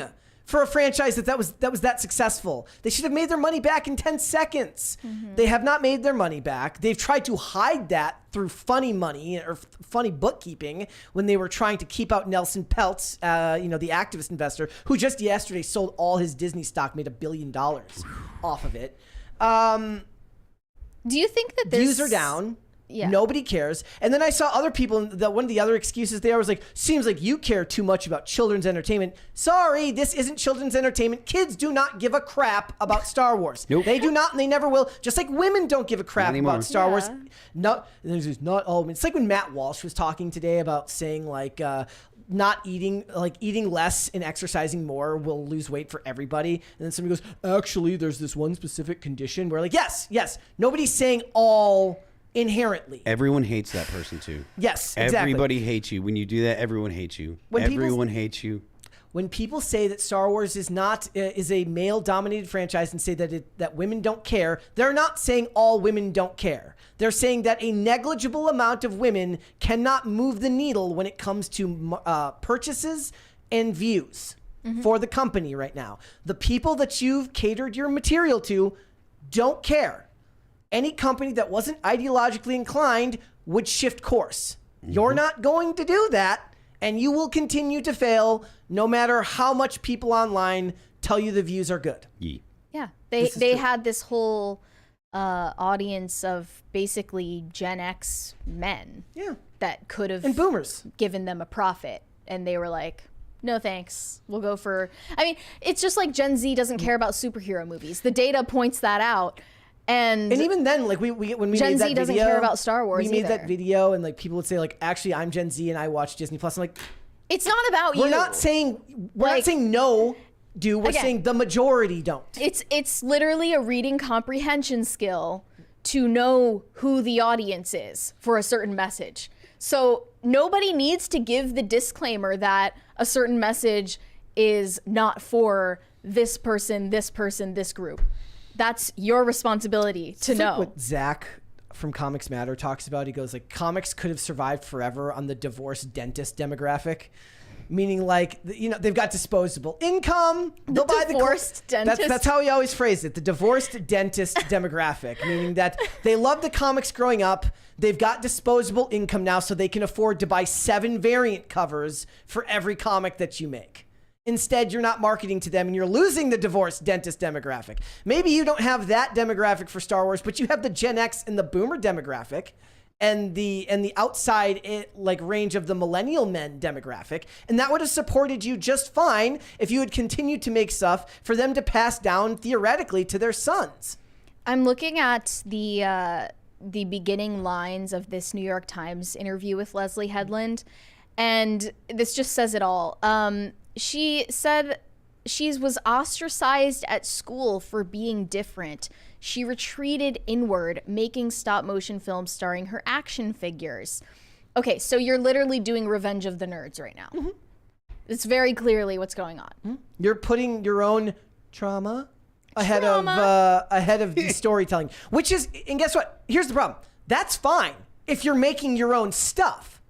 If you're making your own art and you're telling your own story, you can do that all you want. When you've taken the reins of $1 billion franchise, it is not your job to put your trauma ahead of it. This is so freaking lame. Like, how do they think this sells the show? The Acolyte embraces what some people call new Star Wars, an era defined by diversity and expansion. Amandla Stenberg stars as a dreadlocked warrior who has a complicated relationship with a Jedi Master, played by Lee Jung-jae, I believe, from Squid Game in his first English-speaking role. Jodie Turner-Smith plays the lesbian leader of a regal coven of witches, while the Filipino-Canadian actor Manny Jacinto appears as a shadowy traitor. They're just listing off a bunch of check boxes for representation instead of selling you on the story that's being told. And you couldn't tell any story that anyone cares about that comes after the original trilogy anyway. $20 one there. Thank you. Where is that? The Rumbling said Cara Dune, i.e. Gina Carano, before firing. Good character. Ahsoka and Bo-Katan before Kathleen, good characters. Princess Leia before Disney, great female character. Maybe guys write better female leads than feminists. I mean, would you guys say that's true? I have actually really extensive thoughts on this when it comes to writing, but it not really inherent to this discussion. But I do have a lot of thoughts on men writing male characters and female characters and women that write men and women. That I started writing all of this stuff down when I got into the discussion about Furiosa being edited by George, by his wife, and whether that actually makes a difference. And I don't know if it's inherently matters. I think that for a story to work well up until that character truly grows, that the story has to blossom around it, and that really depends. But in this sense, it's got a lot to do with the fact that men were writing it, I'm sure, but it also has a lot to do with the fact that before Star Wars was as politicized as it was, these things weren't the forethought. Their gender wasn't the forethought of the discussion. It didn't matter. We were talking about this with Furiosa, about the idea that people are just sick of female protagonists in general, regardless of how they're written or the context. And, you know, a lot of people said, we're not sick of female protagonists, we're just sick of poorly written female characters. I disagree, because I think it's a perfectly valid thing to complain about. I think it's a perfectly valid thing to say, like, yeah, I'm sick of there being constantly female protagonists, female leads in literally everything. I guess the idea would be for the next 5 years, make a Barbie movie every year, but don't put Barbie in it, make it about Ken. And see if the same tropes that bother, you know, men and women there, that men seem to have the problem with, you know, it's harder to buy into female action movies because it's inherently war and combat are things that are more inherent to the male, to men. Perhaps women don't care about that so stuff. It's harder to buy into the story when you go so far, when you so consistently go outside the norm. So, you know, start making movies about straight white men running makeup shops and see how that goes. Get a dude wearing a Harley Davidson jacket who's just disgusting and looks sloppy, but have him run a boutique and see if you have a hard time buying into that. I mean, I think people have just lost sight of what women are, so you can't write stories about women. Also, it is fair to point out, maybe it doesn't have to do with whether a man or a woman writes it. It has to do with whether a man or a feminist writes it. Yeah, but there are no non-feminist women left in Hollywood or society in general. And when I say a man or a feminist, I actually mean a man or a female feminist, because so when he was making Furiosa, he basically said, he talks about it, he's like, I can't help but be a feminist. He said that during promotion for Furiosa? For Fury Road. Oh. Yes. Why would that factor in? I mean, I'm probably leading questions, but the point is, a male feminist might be able to write it better than a female feminist, but I don't know. Just some thoughts to consider. Yeah.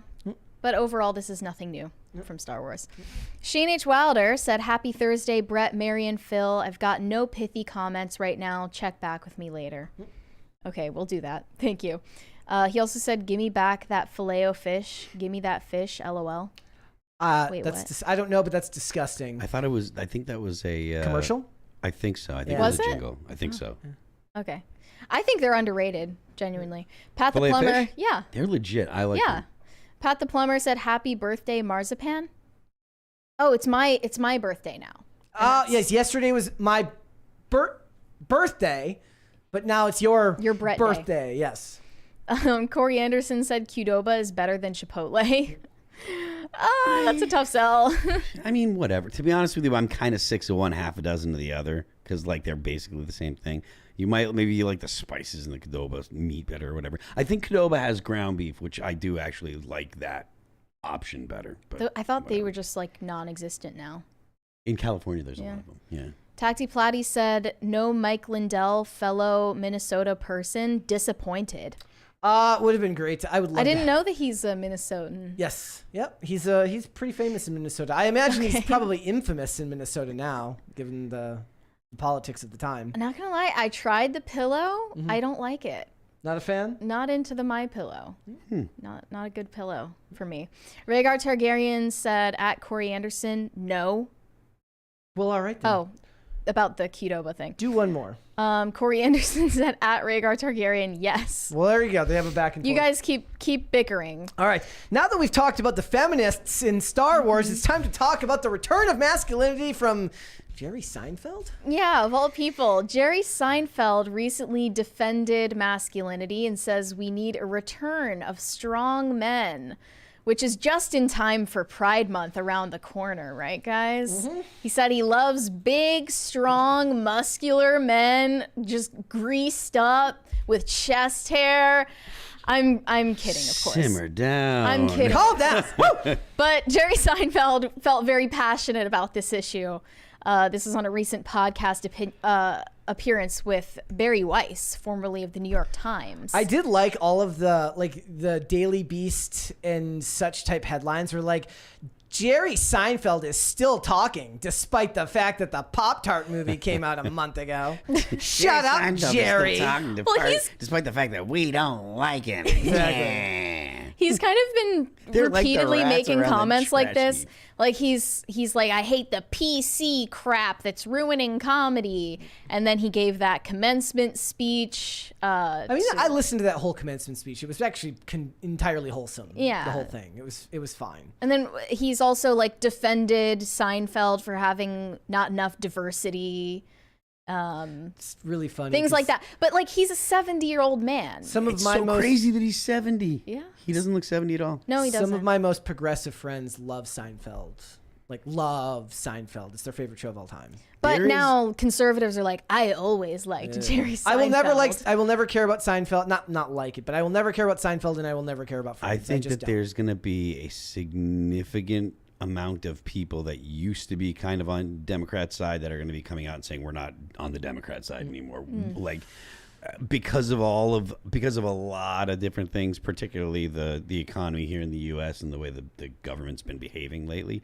But someone like, Jerry Seinfeld coming out and saying those kind of things, like that's going to actually matter. Like the idea, hey, men and women are men and women. I think that's the biggest one that people are going to object to. You see it all over the place. People in politics are like switching sides and stuff because like most people are like, yo, you can't become a woman like at all. Like that doesn't work. I didn't think that was actually going to be the drawing line. I thought it was maps that would end up being. Well, he didn't mention. I'm glad we didn't get to maps. He but didn't maps were mention coming. transgenderism at all in this interview. It's more so just like men should be men again. Well, so which vaguely. I the days agree. of yore. The days of yore. Well, I mean, I agree, and to be honest with you, I think there's a lot of women that are starting to realize that they agree more than they thought. Yeah, than they so did, let's because- hear him out here. I couldn't help but wonder if part of it is maybe your own nostalgia for this time that feels like another planet, or at least Well, another of course country. it does. But there's another element there that I think is the key element, and that is an agreed upon hierarchy, which I think is absolutely vaporized in today's moment. Okay. And I think that is why people lean on the horn and drive in the crazy way that they drive. Because we have no sense of hierarchy. And as humans, we don't really feel comfortable like that. So that is part of what I think is, if you want to talk about nostalgia, that's part of what makes that moment attractive looking back. And the other thing is, as a man, can I You say sure that? you are? Are you? I've I mean, always didn't- wanted to be. I didn't ask your pronouns before we I've began. always wanted to be a real man. I never Pronouns, made it. But I really thought when I was in that era, again, it was JFK, it was Muhammad Ali, it was Sean Connery, Howard Cosell. You can go all the way down there. That's a real man.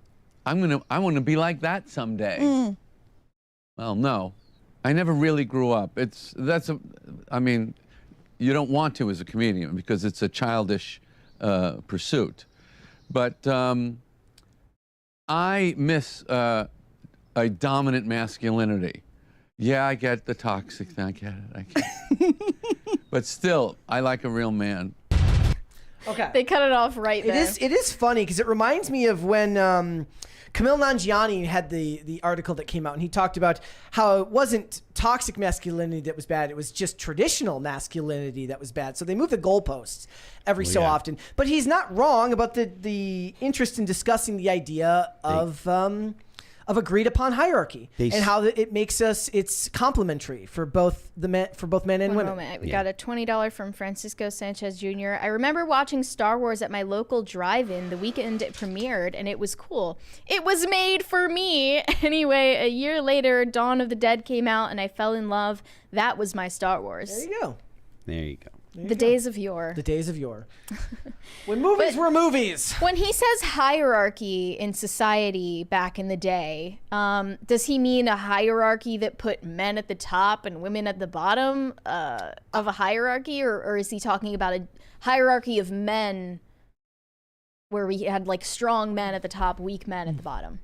I think he probably is referring to a hierarchy of competence, like Peterson talks about, like people that are I think I'm not. I mean, that's a little bit of assuming too much of. I took too much into what he said, maybe, but I don't think that he was saying, bitches back in the kitchen. See, what I thought... Not yet. No, that's just not, wait. What I thought he was talking about was that gender roles were more clearly defined and that men had a specific role in society and women had a specific role in society, and it made it easier to figure out how the world worked. Mm-hmm. I mean, I think seeing the way that gender roles used to operate as a hierarchy is also just a postmodern idea. Like this idea that like women were subjugated before the 1960s or so, and that they had to liberate themselves from that hierarchy. I don't know if I agree with that idea, but I agree. I don't agree with that idea. I get it because he's from a different generation, and this is just something self-evident to him. That he didn't like evolve with everybody else in the culture. Well, most, once you hit a certain age, you usually don't. Richard Dreyfuss has been doing the same thing. Yeah. He's been talking about transgender issues and stuff like that, getting a lot of pushback. Of course he is. Old guys can't talk about that stuff. You get in trouble. Yeah. Get in very big trouble for talking about things like that. But for Jerry Seinfeld, I look at it and I just think he was talking about men had a specific role in society, women had a specific role in society, and that was okay. And the world was easier to figure out when people had a general idea of where they fit within the world. I think that's fairly obvious, isn't it? Well, I would say there's still an unspoken hierarchy in society, but it just puts weak people at the top and strong people at the bottom. And you'll be punished for, as a man especially, being assertive, being successful and driven, being self-assured and not looking for approval for what you say or do. Those kind of behaviors are punished. So you're put at the bottom of the totem pole because you're not oppressed or marginalized. Well, it's because your opinion doesn't matter if you haven't been considered marginalized to the majority. It's the revenge of the nerds hierarchy that reigns today. Well, that's because those are all operating within the same system, right? And the ones who benefit the most from those things that you mentioned tend to operate outside the system, meaning that if they're successful, they're running their own business. They don't have to rely on other companies or other people to provide for them. Most of the responses to this, though, are just bringing up the fact that he dated a 17-year-old when he was 38. When was that? Like the late 90s? 90s, something like that. Which wouldn't even be socially acceptable for Leonardo DiCaprio to do in this day and age. No, it would not. We got two big ones there. Emily One from Ziegler. Emily Ziegler. I think he's simply putting that there is no more clearly defined masculinity in Hollywood anymore. Look at today's male celebrities versus those he listed. I mean, that is true. Like the idea, even like somebody like The Rock, who is very muscular, is about as bland and vanilla as you can be. He's not actually super masculine. Yeah. We got another $69 Nice. super chat Hey. from The Walking Dude. He said, one of the fondest memories I have is at the end of Airborne School watching Seinfeld with a woman I met from a bed in the Columbus Hotel. It was the episode where they had to take Kramer to the vet. We laughed so hard, then we never met again. Oh. Wait, so is that an alpha widow? Maybe you left her an alpha widow. And for the to the Emily Ziegler's point, it is true. I think that the idea of Tom Holland being the action star of today, you know, even a Chris Pratt who is kind of doofy but an action star, like they're not the Arnolds or the Stallones of past years. Yeah, but it was more about this like intangible quality they had, not just being muscular. I think that Glenn Powell is a good example. Like we were talking about with Glenn Powell being somebody who looks like a dude who's a movie star, who knows that he's a movie star and is in good shape and looks like he could be an action star if need be. Yeah. But it almost seems like once Shia LaBeouf made Transformers, there had to be like a self-flagellating aspect to any male hero, which is why when men flock to somebody like John Wick, who just murks people and is extremely competent at what he does. It's not really about appearances because he mentioned Sean Connery. And if you look back at photos of Sean Connery, he wasn't this like jacked dude who, you know, looks like Alan Richardson back then. I mean, he was just masculine in spirit more so. And I think that's more important because as insofar as, you know, male stars in Hollywood are allowed to look masculine, they have to tone down the masculinity in the way these characters are written. Correct. They have to look like men but act like women to be acceptable. Yeah.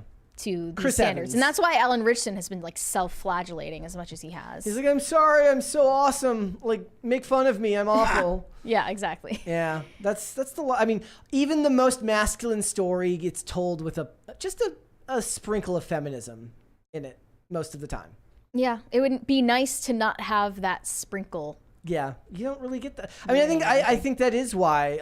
Like, even think about that's why people like the John Wick movies, right? Literally, somebody ruined his memory of his wife and killed his dog, so he just goes off and just destroys the rest of the mob, right? Men can identify with that story. Yeah, that's why maybe the Furiosa revenge plot didn't hit the same. Again, a woman wouldn't get revenge that way. No. A man would get revenge that way, which is why, what I mean by, and I saw people talking about, like, look, we gave Furiosa like a middle of the road review. All I said was that it wasn't as good as Fury Road.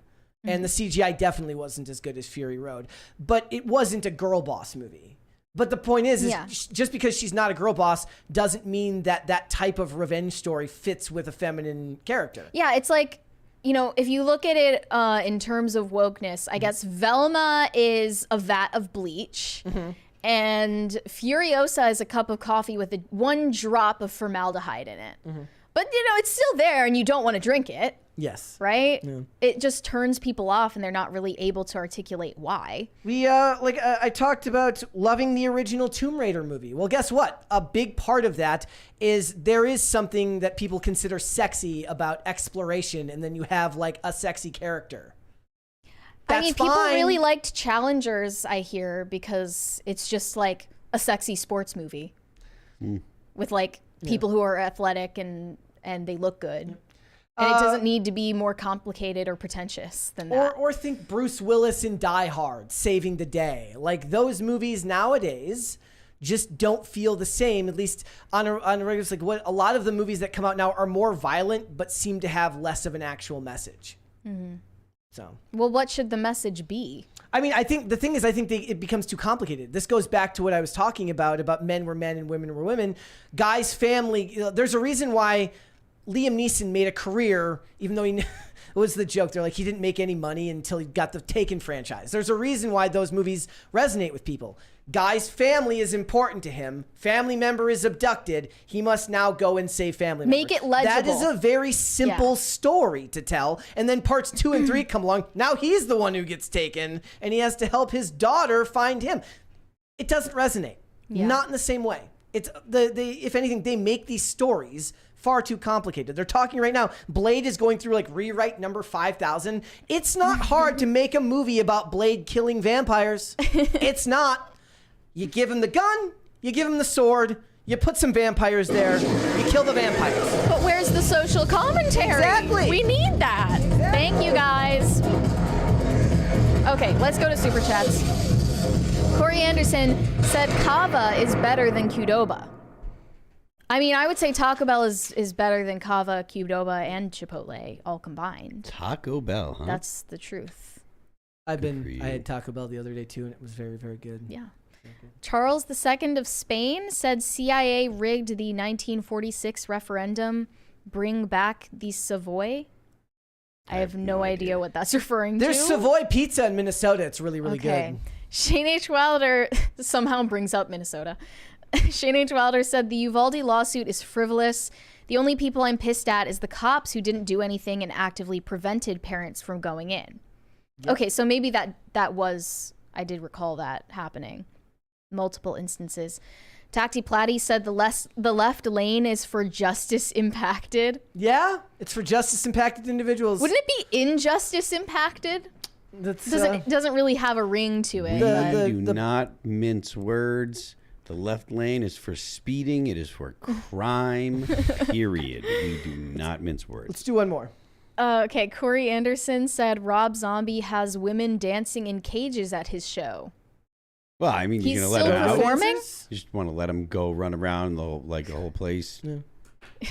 Shane H. Wilder. Let's hold, yeah, fine. Do one more. He said Kennedy blames fans. It must be a day ending in Y. Sounds about right. All right, let's move on, ladies and gentlemen. So we talk a lot about the various generations. We talk about boomers. We talk about Gen Z. We talk about millennials. Even the Gen Xers get some attention once in a while when we remember they exist. But we want to talk today about morality and Gen Z because I thought this was very interesting. These are some of my favorite topics. Yes, you love this stuff. New data suggests that Gen Z is more likely than other generations to completely reject what is called traditional morality, and they're less likely than previous generations to believe that human beings are fundamentally good. They don't believe in human beings having good in them inherently. I think that this might just be something they're indoctrinated with because I think you're born with the belief that people are good. But that's just my thought. There's a $20 one here real quick that says, when men were men and women were women and small furry creatures were small furry creatures. Thank you for this anti-furry take. Thank you. Yeah. So I actually looked into this survey. It got responses from 2,000 adults in January 2024, comparing their views on moral behaviors. So they asked a lot of these hypothetical questions. Is it morally acceptable to tell a falsehood of minor consequence in order to protect your personal best interests or reputation? 60% of Gen Z says that's morally acceptable compared to 48% of boomers. Clearly, that right there refutes the idea of morality at all. Well, they look at themselves to judge humanity. They're like, I'm kind of They're ridiculous. a backstabbing liar, so They're I'm idiots. sure most people are. And is it morally acceptable to have an abortion for any reason other than to protect the life of the mother or child? I don't know why you would have an abortion to protect the life of the child, but okay. Maybe they're yeah, okay. Go on. 69% of Gen Z supports this, whereas only 61% of boomers do, and 59% of Gen X. This shocked me, this next one. 73% of Gen Z thinks it's morally acceptable to have consensual sex with someone to whom you are not legally married. I thought that number would be higher. I would too. I did. So that's a shocking amount, actually. Yeah, I thought it would be in the high 90s. Yeah, so I guess 27% of Gen Z thinks that premarital sex is immoral. It's kind of shocking to me. Whereas 59% of boomers would say that that's morally acceptable. Yeah. This is one of the biggest gaps, though, is deciding not to repay a loan because the person lending the money has not yet asked to be repaid and doesn't need the money back. Oh boy. Oh boy. 25% of boomers said that that's morally acceptable, Jeez. compared to 50% of Gen Z. Those people have zero understanding of morality. Or The boomers or Gen But Zers? anyone who said yes Gen Z, to this, anyone who thinks that that's acceptable. Yeah. And then, I mean, support for gay marriage was interesting too, because Gen Z has the same level of support for gay marriage as the boomers, but the millennials support it the most. So this is just bearing out that Gen Z is reacting against the push for LGBT acceptance everywhere at all times, pride parades, Dylan Mulvaney and the like. They're going back to, I guess, more traditional morality on some of these issues. Thank you. I mean, I think that's just a response to the hard push. Yeah, I think that it's a response to the fact that there's over 100 days in the year that are celebrating. That's 1/3, almost 1/3 of the year. 1/3 of the year, you're celebrating some kind of sex thing, some kind of weird sex fetish. That's because that's all it is. It's just who you like to have sex with. That's at the end of the day. Yeah. And I don't care. I don't care at all who you like to have sex with. You can have sex with whoever you want. I don't want to go to a party about who you have sex with. There's this girl, Isabel Brown, I believe is her name, who recently wrote a book about Gen Z and like why we shouldn't be black-pilled about them. Okay. And there's actually hope for Gen Z. It's called The End of the Alphabet, I think. Okay. And, you know, I think you can bring up a lot of stats to make Gen Z either look bad or look good. But she said that, you know, Gen Z is returning to church and they're you know, going back to a faith that they weren't raised in compared to other generations. Like, this is a good sign. They're returning to religious practice. But then this says millennials and Gen Z have largely dismissed Christianity as an irrelevant faith. I think the organized religion part of it is what they're pushing back against. Yeah. But then she says, like, oh, they're more church going than millennials. I don't know if that's true. I don't know if I buy that. I don't know. Yeah, they're coming to the same conclusion as the Bible. People are not basically good. I would disagree that is the conclusion you would get from the Bible. Okay. And since boomers were raised more religious than Gen Zers, but they still believe humanity is basically good. That doesn't seem to follow for me. But you mentioned that they didn't even define the age cohorts very well. No, here. they didn't. That was so maybe the this first... isn't something that's like super reliable. That was one of the first problems with it, is that, so they said the survey categorized respondents aged 22 to 40 as millennials, and saying that Gen Z is defined as adults between the ages of 18 and 21. No. So that pretty much right. cuts out like half of Gen Z. Because that would make you a millennial by this definition. Yeah. That doesn't make any sense. You're also cutting out the amount of Gen Zers who are still not legally adults. Yeah. Too. Yep. And I would guess that they're like way more bigoted than boomers are, given the data about at least Gen Z males. Yeah. They're way more conservative, and then the Gen Z females are way more liberal, and they're going completely opposite directions. Yeah, whereas the millennials were generically more liberal? Yeah, I mean, it used to just ebb and flow, and males and females in certain generations would just be like more conservative in this day and age, and then more liberal in this day and age. But now it's just going like completely opposite. Which is worrying. It makes sense that would happen, given that marriage rates have fallen, and traditionally maybe your views fall in line more with your husband. With you and your spouse might start seeing the world in a similar way. Now nobody has that anchor to the world that gives them that.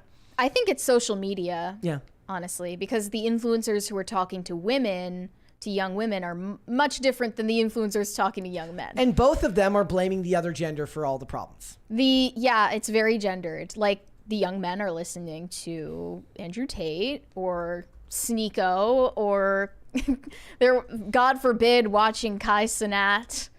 I'd rather they watch Kai Cenat. And what are the young women watching? What are they consuming? Who is appealing to Gen Z women right Bobby now on Alkoff? social media? I don't even think that she would makeup count. influencers, true crime. True crime makes sense, I guess. Yeah. But yeah, it just seems like social media. They don't even necessarily need, though they do have influencers talking about feminism, because feminism is baked into every aspect of our culture. So that does not matter. Right. Like, they don't need somebody inherently, if anything, that might be less effective. It's more effective to just kind of bake it into every aspect of culture than it is to have somebody in your face telling you that this is true.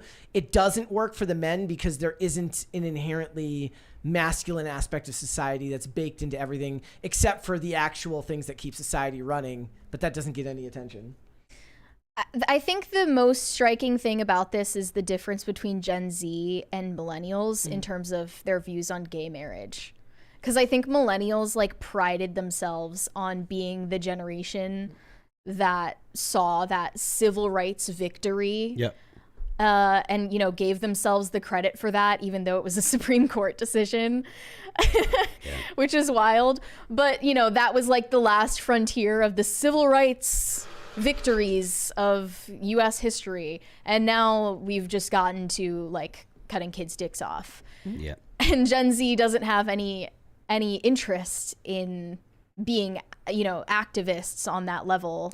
Oh, I don't know. It's the opposite. I think that everything that's coming today is because they feel cheated out of the what they consider the last civil rights victory. So they're making up new things to be upset Palestine about. is probably the next thing. No, it is. It's Probably, it's anything that doesn't have to do with here, because everything here that they fought for, they can continue to bitch about. Everything is turbo lib in America. Yes. So you can't get any more progressive And it than doesn't we are matter. now. It doesn't have lib. It doesn't have a course because it's just whatever's in the news right now. So 2 years ago it was BLM, or 4 years ago it was BLM. Then it was wearing a mask. It's the climate and Palestine right now. Yeah. We have to pick social causes that are completely outside of our realm of control. Unsolvable. Such a joke. Because then By you can design. just pick a villain and the problem will never be solved. It's the perfect activist choice. It's by design. Yeah. It's why Elon Musk is a supervillain. And it's the perfect recipe for creating a generation of depressed, demoralized, anxious people, you know, who think are not that gonna have the kids. entire world is doomed and that they have no hope of owning a home, having a family, or doing anything meaningful with their lives. Yep. All of this. So then you have to wonder, it's hard to think about the idea of morality when you're that black-pilled about literally everything. And you're not even allowed to care about your own issues if you're a white person, because you have to care about everybody else's issues first. If you care about your own, you're likely to get called names. Yes, you're a white supremacist. Exactly. So let's go back to the original question. Human beings, are they? Because Wait, what are our results so far? 51% say no. Interesting how split this is. It literally just went to 51%. It was sitting at 50%. So guys, in the chat right now, if you're watching live, we asked you, do you believe that human beings are basically good? And it's split almost down the middle. This is why I like doing polls that I know are going to be controversial for our audience. So yeah. Should we end the poll, Well, or let it go? I'm wondering, so do you believe that human beings are basically good? Well, yeah, this was interesting that you brought it up, because I saw last week Pope Francis did an interview on 60 Minutes, and it was very controversial because he said that people are fundamentally good. He said, yes, there are some rogues and sinners, but the heart itself is good. Now, it's just a translation, so maybe it's not a perfect one. But he said people are fundamentally good, and a lot of people said, like, this is heresy, whatever. But, like, that's at least what I was taught as a Catholic, is that people are fundamentally good, but we are fallen from original sin, and we are influenced by concupiscence. But God isn't capable of creating something that's fundamentally evil. That seems to make sense in my worldview. I ended the poll. 50% say no, 49% say yes. Yes, those numbers never add up. That's crazy. Yep. I'm surprised that you guys are so split. I want to hear your reasoning. Yeah. Like, when I think of this, I do come back to the idea that how much of society is good just because there's laws in place and those that enforce them. It's why I think that dystopian literature and dystopian movies and television are so fascinating to people, that once you remove the structures and the influences that keep people honest through force, and you watch what humans choose to do to themselves. There's a reason why when you watch The Walking Dead, as bad as the zombies are, it's usually another human being that's the biggest threat to you. And human beings have a fascination with wondering what the world would be like without those influences. It's why defund the police is such a fascinating thing to think about, because most of them are acting from a place of emotion because one bad thing happened and can't consider the idea of what the world would be like if there wasn't anyone there to enforce laws. Interesting that Gen Z is less likely to believe that people are fundamentally good when they call criminals justice-impacted individuals. Yeah. Well, it's because they believe that people, maybe they believe that people are inherently good, but the system is inherently flawed and evil. And I don't even necessarily disagree with that. I just think that it is your job and your responsibility to act as a good person, despite the fact that the government and politicians are evil and corrupt. So what is your take? What did you vote? I can't vote because I'm. What would you have voted if you could? It's too manipulative. Of You a have question to. You have to pick one. You have to pick one. You have to. Being more of an optimist, I would like to believe that people are inherently good. Okay. I think a lot of it comes back to how you're raised and your family and who brings you up in the world. But this is about the way people are born. I would need to see more. I can't. It's too nuanced of a question for me. Okay, Phil, what would you vote? People are not inherently good. There is no such thing as good or bad. It's all subjective. If you don't believe in God, if you believe in God, then at least you're consistent. There's a more there. Then there is moral. That's more the point that I'm trying to make. So like either there is God, which is the ultimate authority that's deciding morality, or there is no God, and it's up to men to decide the morality. And one morality or one moral framework is just as good as any other, if that's the case. So. Somebody says no fence sitting. No, I think that this is simply just something that's so complicated that I would rather see examples of, like, if we're talking about people who were raised in good families that then go on to be horrific criminals. That's more uncommon than somebody who comes from a broken home, no moral framework given to them growing up, who then goes on to predictably commit crimes and do things wrong. A lot of people today, I would imagine many in Gen Z would say they're a victim of circumstance. Oh, we have a $20 from The Walking Dude. Over 20 years in the Army, I've seen the very worst and the very best in people all over the world. We all have the same wants and dreams. Most are just drawn into violence due to the powers that be. See, but the thing is, that's what somebody in Gen Z would say. Well, yes, they killed your boyfriend, but it's because he was raised in foster care, and he never had any positive role models. So you should be lenient on him. The idea should be, just because your circumstances were bad does not give you a right to act outside of society's agreed upon moral framework, which is in America the law. Well, I think the best people are those who are given the most and do the most with it. To whom much is given, much is expected. Yeah. It's an interesting discussion. I hate the type of question that it asks for one answer with something that's that complicated. My brain can't wrap around just giving a yes or a no to something. Well, if you don't have a religious framework like that, makes sense that there's not a clear answer. I don't know if I would call myself I'm not a postmodernist, but I do think that there are at least aspects of relativism that come into play, even if I don't agree with it in practice. Okay. Let's move on. Surenko Productions said Kathleen Kennedy is just a chick put into Star Wars who made it lame and gay. Can't wait to rag on the newest carbon copies with K's on my ex. There you go. Who's going to replace her? That's what I want to know. That's a very good question. Shane H. Wilder said the Filet-O-Fish was to annoy Brett. Oh, well, it did annoy me. You should at least try it. I'm not going to do that. I may be a relativist on some things. I am not a relativist on fish, nor am I just no. Pop Culture Junkie said you missed my previous super chat during the Star Wars discussion. What was it? The Force is female thing? thought I saw that. Oh, Verdict I'm has so been reached in sorry. the Trump trial. Okay, I didn't see this come up. He said Peltz will be back with another proxy fight when the stock drops back down to $80 a share due to the next Disney films failing and streaming failing to make a profit. What was the verdict? They haven't said the verdict. They just said that it's been reached. They Okay. haven't announced it yet. All right. There was one juror who said that he only receives his news from Truth Social, so I highly doubt it's going to be a guilty verdict. But they said it doesn't have to be unanimous, Yeah, right? it doesn't have to. It's Oh, such really? it's such a railroad job. Cool. He is. Yeah. Well, the point of it is to destabilize and distract him. It's not really about, the trial itself. It's about messing with him. And it's working, honestly, because he's not talking about issues that voters care about. He's talking about himself. He's doing too much self-pitying. Let's do one more. Steve G88 said, "Hey, it's Phil LaBamba." Is that your name? According for him, yeah. La for la random. bamba. What's his name again? How much did he pay? Steve G88. He paid $2 Canadian to say that.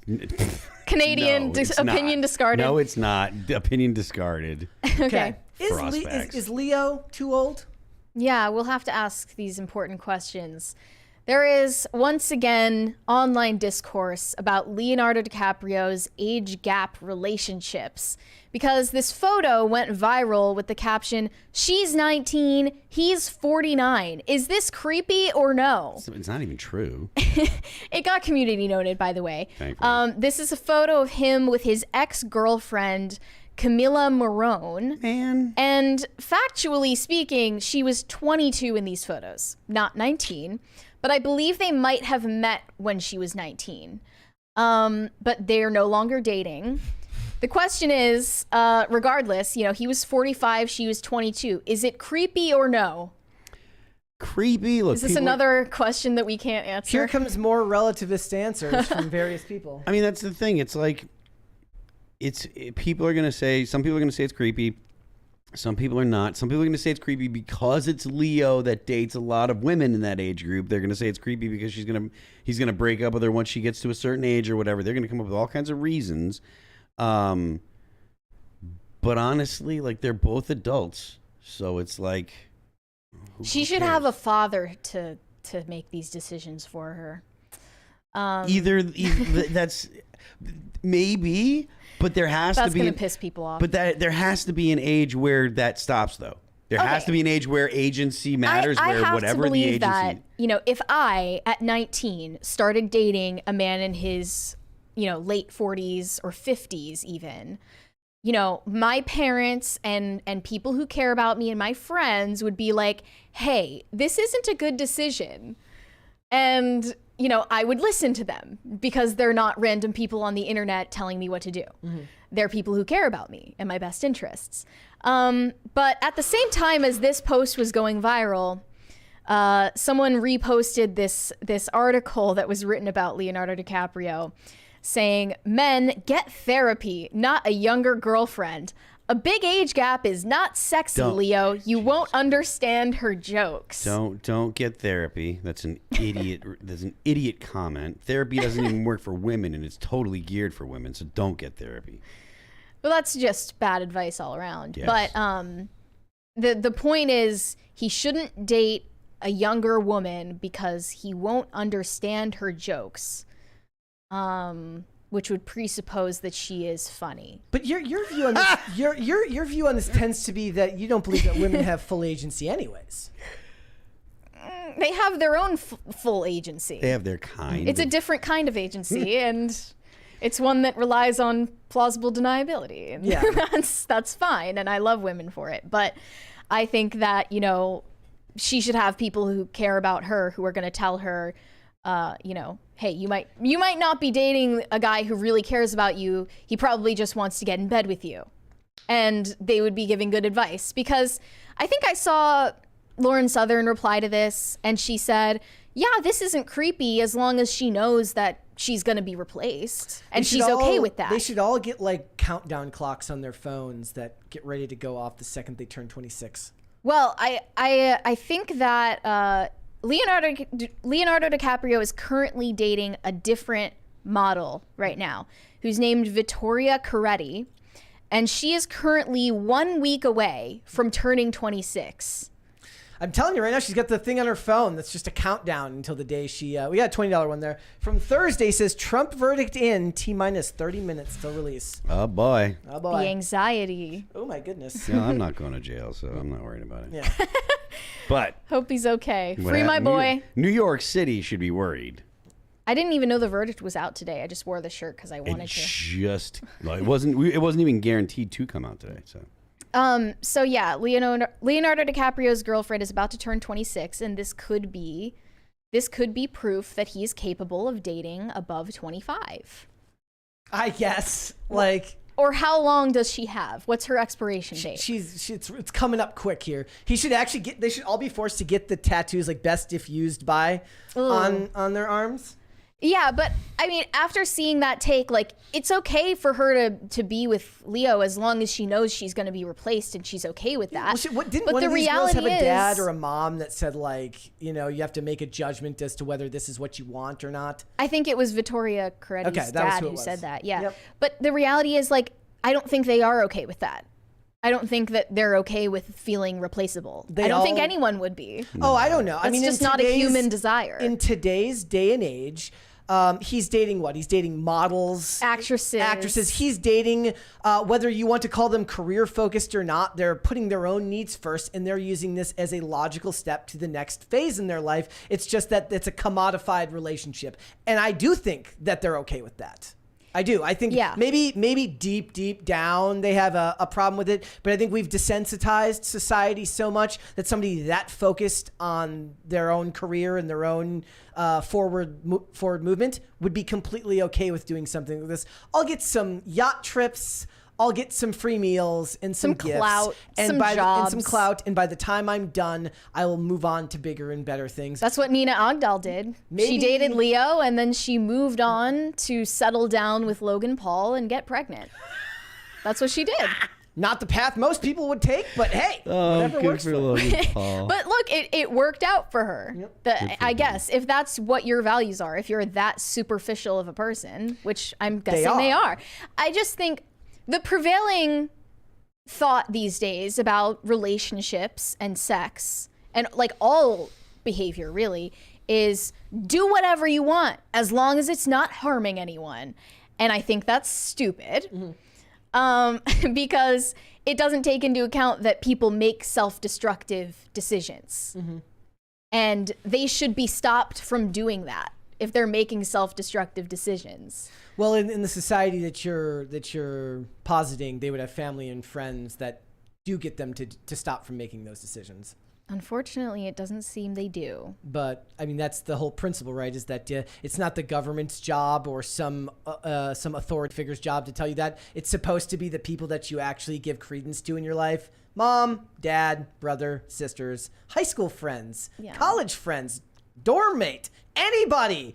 I don't know who, but if you're a model and you're 23 and you want to build out a career for yourself, dating Leo isn't a horrible idea. By the time you're 26, either you've gained a sufficient amount of clout, or maybe you do end up being the one that, gets him to settle down. Either way, you win. True. Yeah, I mean, I guess if you consider being Leo's used Kleenex for his semen as a W in life. They do. That's the problem. That's fine. That's just not, I mean, that's not objectively good for them as people. It's good for their careers. But, that just shows the value system of people in these industries. I saw Daily Mail published a piece just today about Leo and his childless lifestyle. They said, meet childless Leo DiCaprio's chosen brood.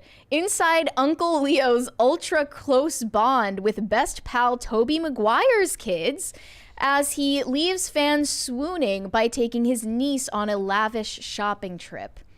This is his life. He's Uncle Leo. Well, I mean, I don't think they would shame neither men nor women for being childless these days. They love that. I don't even think they said childless as some kind of negative connotation, but they would never put childless as a modifier for a female actress of his not, no. of his age. I don't think they would ever say that.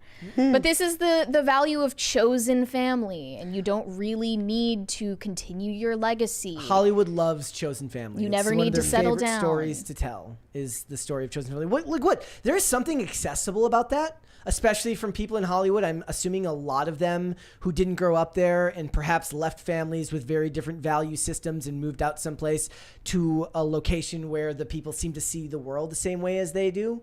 And so there's something accessible about the idea of chosen family, but that doesn't necessarily mean that you should also undervalue actual family.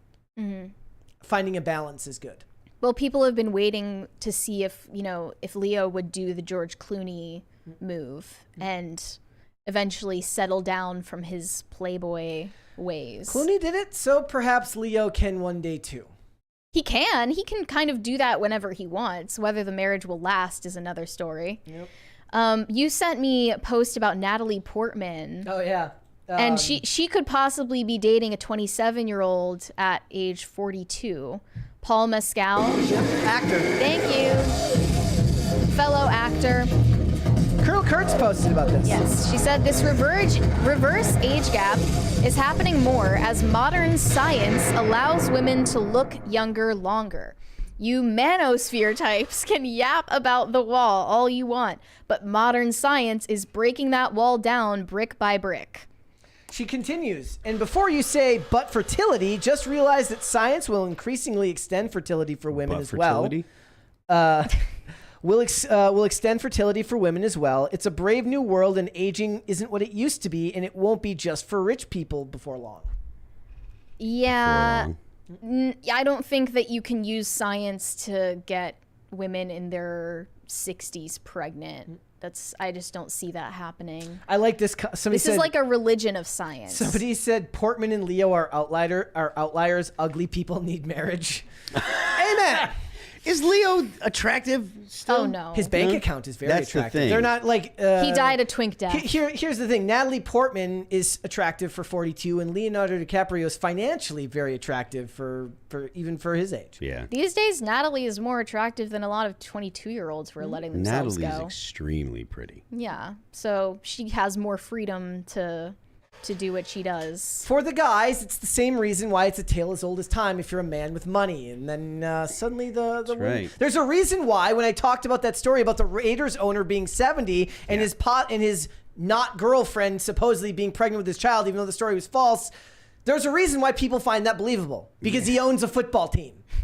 Now, if you take 70-year-old Joe Schmo 32 who's working his days as a greeter at Walmart, it is weird to think of him dating a 26-year-old model. And you would think there's something wrong with her mentally. Exactly. There's a reason for that. I do find it sickening to see people use each other. It's dehumanizing. And you can see that Leo is in relationships with women who are using him, and he's using them. And that's not the way relationships are supposed to work. It's a sad world. Can we at least agree on that? No. I mean, it's just, it seems unfathomable to me that you would be okay with being used or commodified. I think instead of having a healthy relationship. I think a lot of our lives are really just a thin veneer over some very crass reality. And like, I think that the thin veneer is the story we tell ourselves. And I think that there are the transactional nature of humanity. Very more pragmatic and transactional. I think we tell and it's not just with relationships. It's not women or men. It's both. Mm-hmm. And I think that it's just people. And I think that mostly we tell ourselves a story as opposed to acknowledging the more ugly or unseemly. It's more uncomfortable to. It's unseemly behavior. It's like when you look at like just basic survival strategy stuff, and like it becomes unbecoming. It's not attractive. It doesn't. What works is not what's aspirational all the time, you know. And I think it's better for us to strive for aspirational because what works is going to happen regardless. So the striving for aspirational makes everybody better. It makes society better because what works is going to happen regardless. And you have to focus on striving to drag people out of the baser instincts. Do you mean that it's like there are transactional aspects to all relationships and therefore that is crass? I think the amount of transactional aspects makes the overall relationship actually transactional. And I think that the aspirational aspects, while there are some, and they are something that we should see as a positive, and we should hold those up as good things. But I think that there are fewer aspirational aspects than there are transactional aspects, and I think that it's more comfortable to think of things in the opposite way. But I think the reality is that it's more transactional, yeah. And I don't think this is a criticism of people or the way that people approach relationships. This isn't saying that people are bad for it. I just think that this is the way that we actually experience the world. Did you see that thread that was went fairly viral a couple of weeks ago where a guy talked about how he got surgery and his friends didn't check on him, so he cut off contact with all of them? I did, yeah. Okay. That, to me, quit whining. People are busy. This is my view of that. That's what most men were saying. You see these threads online all the time. You cut off contact with people because it's how many times do you have to check on someone before you wonder why they don't check on you? That's not how the world works. Yeah. You can't keep score. It's like when they talk about people with hyperthymesia, those few people in the world who have hyperthymesia have a tough time having actual human relationships because they remember everything that's ever happened to them. Yeah. So every slight that's ever been done to you is just sitting there at the forefront of your head. So there's a really, really, really good idea in this particular context here. You should not treat people less because they don't do more for you. Correct. What you should do is notice when people do good things for you and treat them extra better. Go the extra mile for people that go the extra mile for you. But don't think that because people's lives are busy and because they didn't do something that you were hoping, that's a slight. People are busy. People live their lives. So instead of harboring animosity towards the people that didn't go the extra mile, the people that did go the extra mile, make sure that you take care to look in on them and reciprocate that kind of attention. So instead of looking for the negative, just look for the positive. Holy cow, I sound really awkwardly positive with that one. But you will live longer and life will be a lot less arduous if you do that. Probably true. It's true. Absolutely true. Well, that's a beautiful bow to put on a conversation about Leonardo DiCaprio dating teenagers. You know what? You're right. It's a beautiful little opinionated bow. Let's hit the super chats to finish this up, Mary. Quiet Inari said, we all remember Sean Connery's take on slapping. Yeah, what's the movie? Well, he did that in all the James Bond movies, right? But he did he say he did that in real life? I don't know. He might have. Everyone's seen the photo. Yeah. The Walking Dude said, bring back Chuck Norris rescuing POWs from Nam. I mean... When men were men. Is that not great entertainment? Here's the darker version. Rambo. Well, yeah. But I do love old episodes of Walker, Texas Ranger. The Rumbling said, Brett, it's like what you have complained about before. Nowadays, the villain has a backstory, i.e. Joker. Back in the day, it was good versus evil. It was simple. Man has a direction to do good. I have no problem with the villain not having a backstory. I don't. It doesn't bother me. Shane H. Wilder said, Mary hit the nail on the head. Masculinity is not just about being jacked. It's about exuding a masculinity through actions and demeanor. Corey Anderson said, Taco Bell is good. No lie detected. #chalupas. Okay. True. It is true, yeah. Emily Ziegler said, our Catholic Church has been bursting at the seams. A number of other Catholic and Orthodox churches also have been reporting huge increases in new converts. A lot of them are millennials and Gen Z. Are you guys giving away toasters? Is that how you're doing it? Free toasters? Do people want toasters? Free air fryers for the Gen Zers.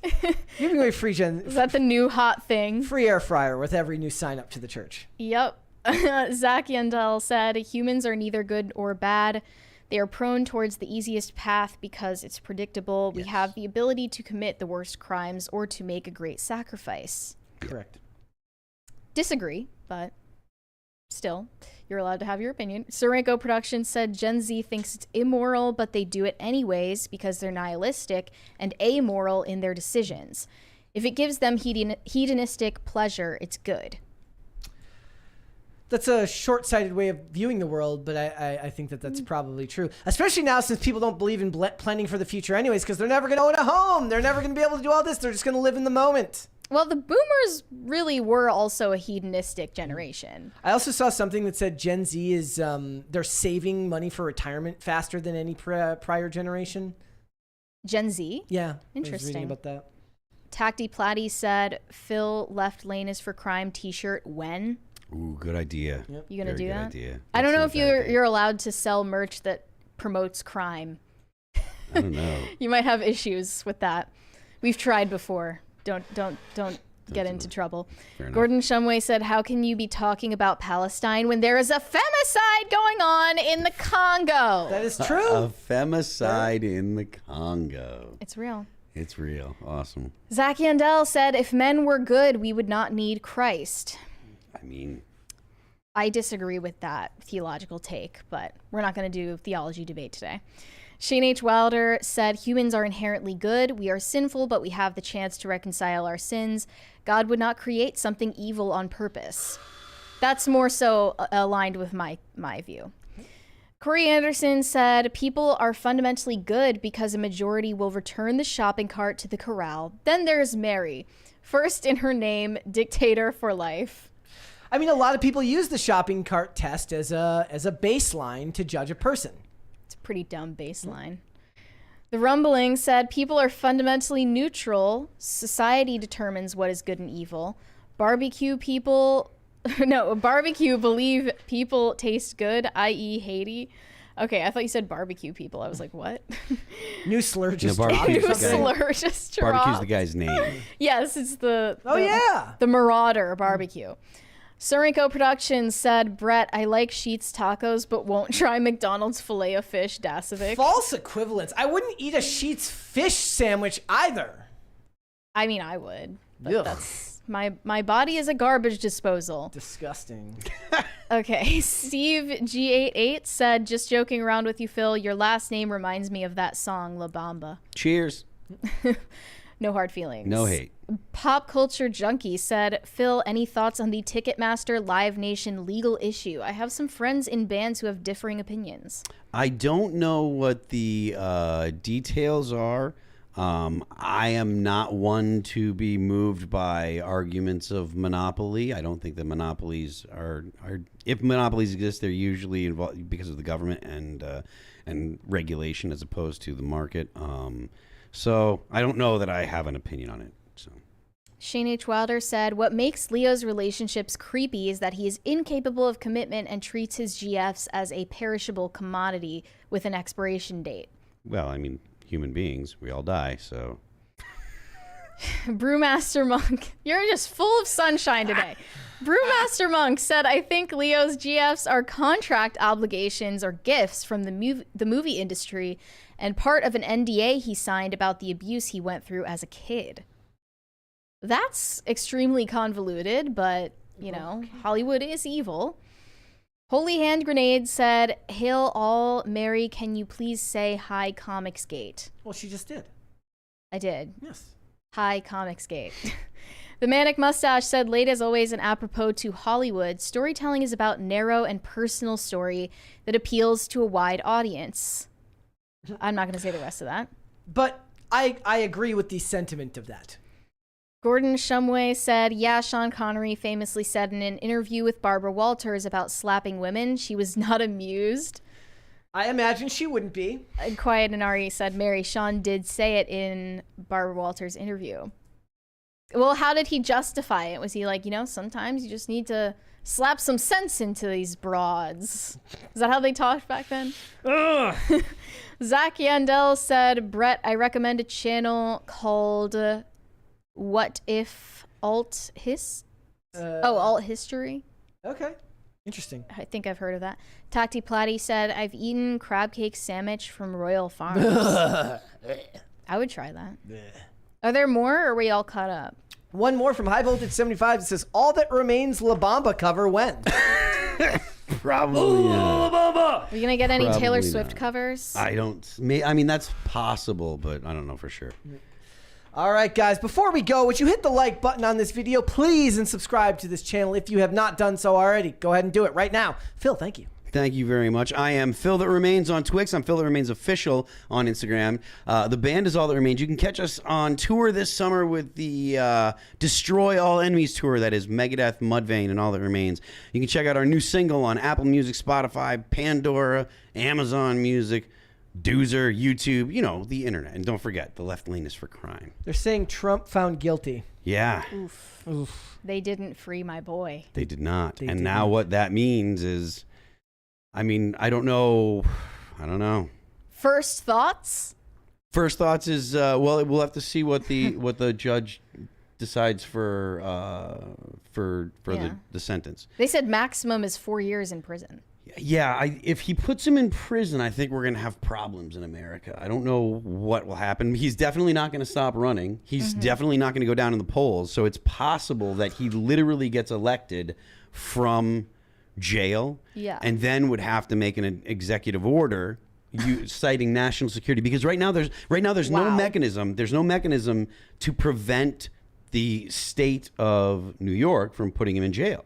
So if he wins, there's also no mechanism for the federal government or for Congress to get him out. So it would have to be a national security executive order issued by the president himself, literally from jail. And then if the state attorney general of New York State decides they don't want to play ball, there will literally be federal agents that will move on the place that they're holding the president if he wins. If this stuff happens, these are a lot of ifs. That would be really entertaining. It could be extremely interesting. So there's no precedent for it. I'm excited.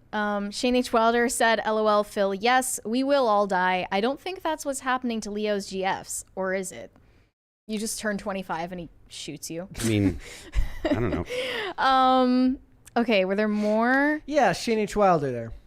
There's always appeal, which is going to happen. Yes. Rhaegar Targaryen said humanity is not inherently good. Fascinating takes to say otherwise, given a cursory look at history. Wow, he was found guilty on all 34 counts. Amazing. Unreal. Okay.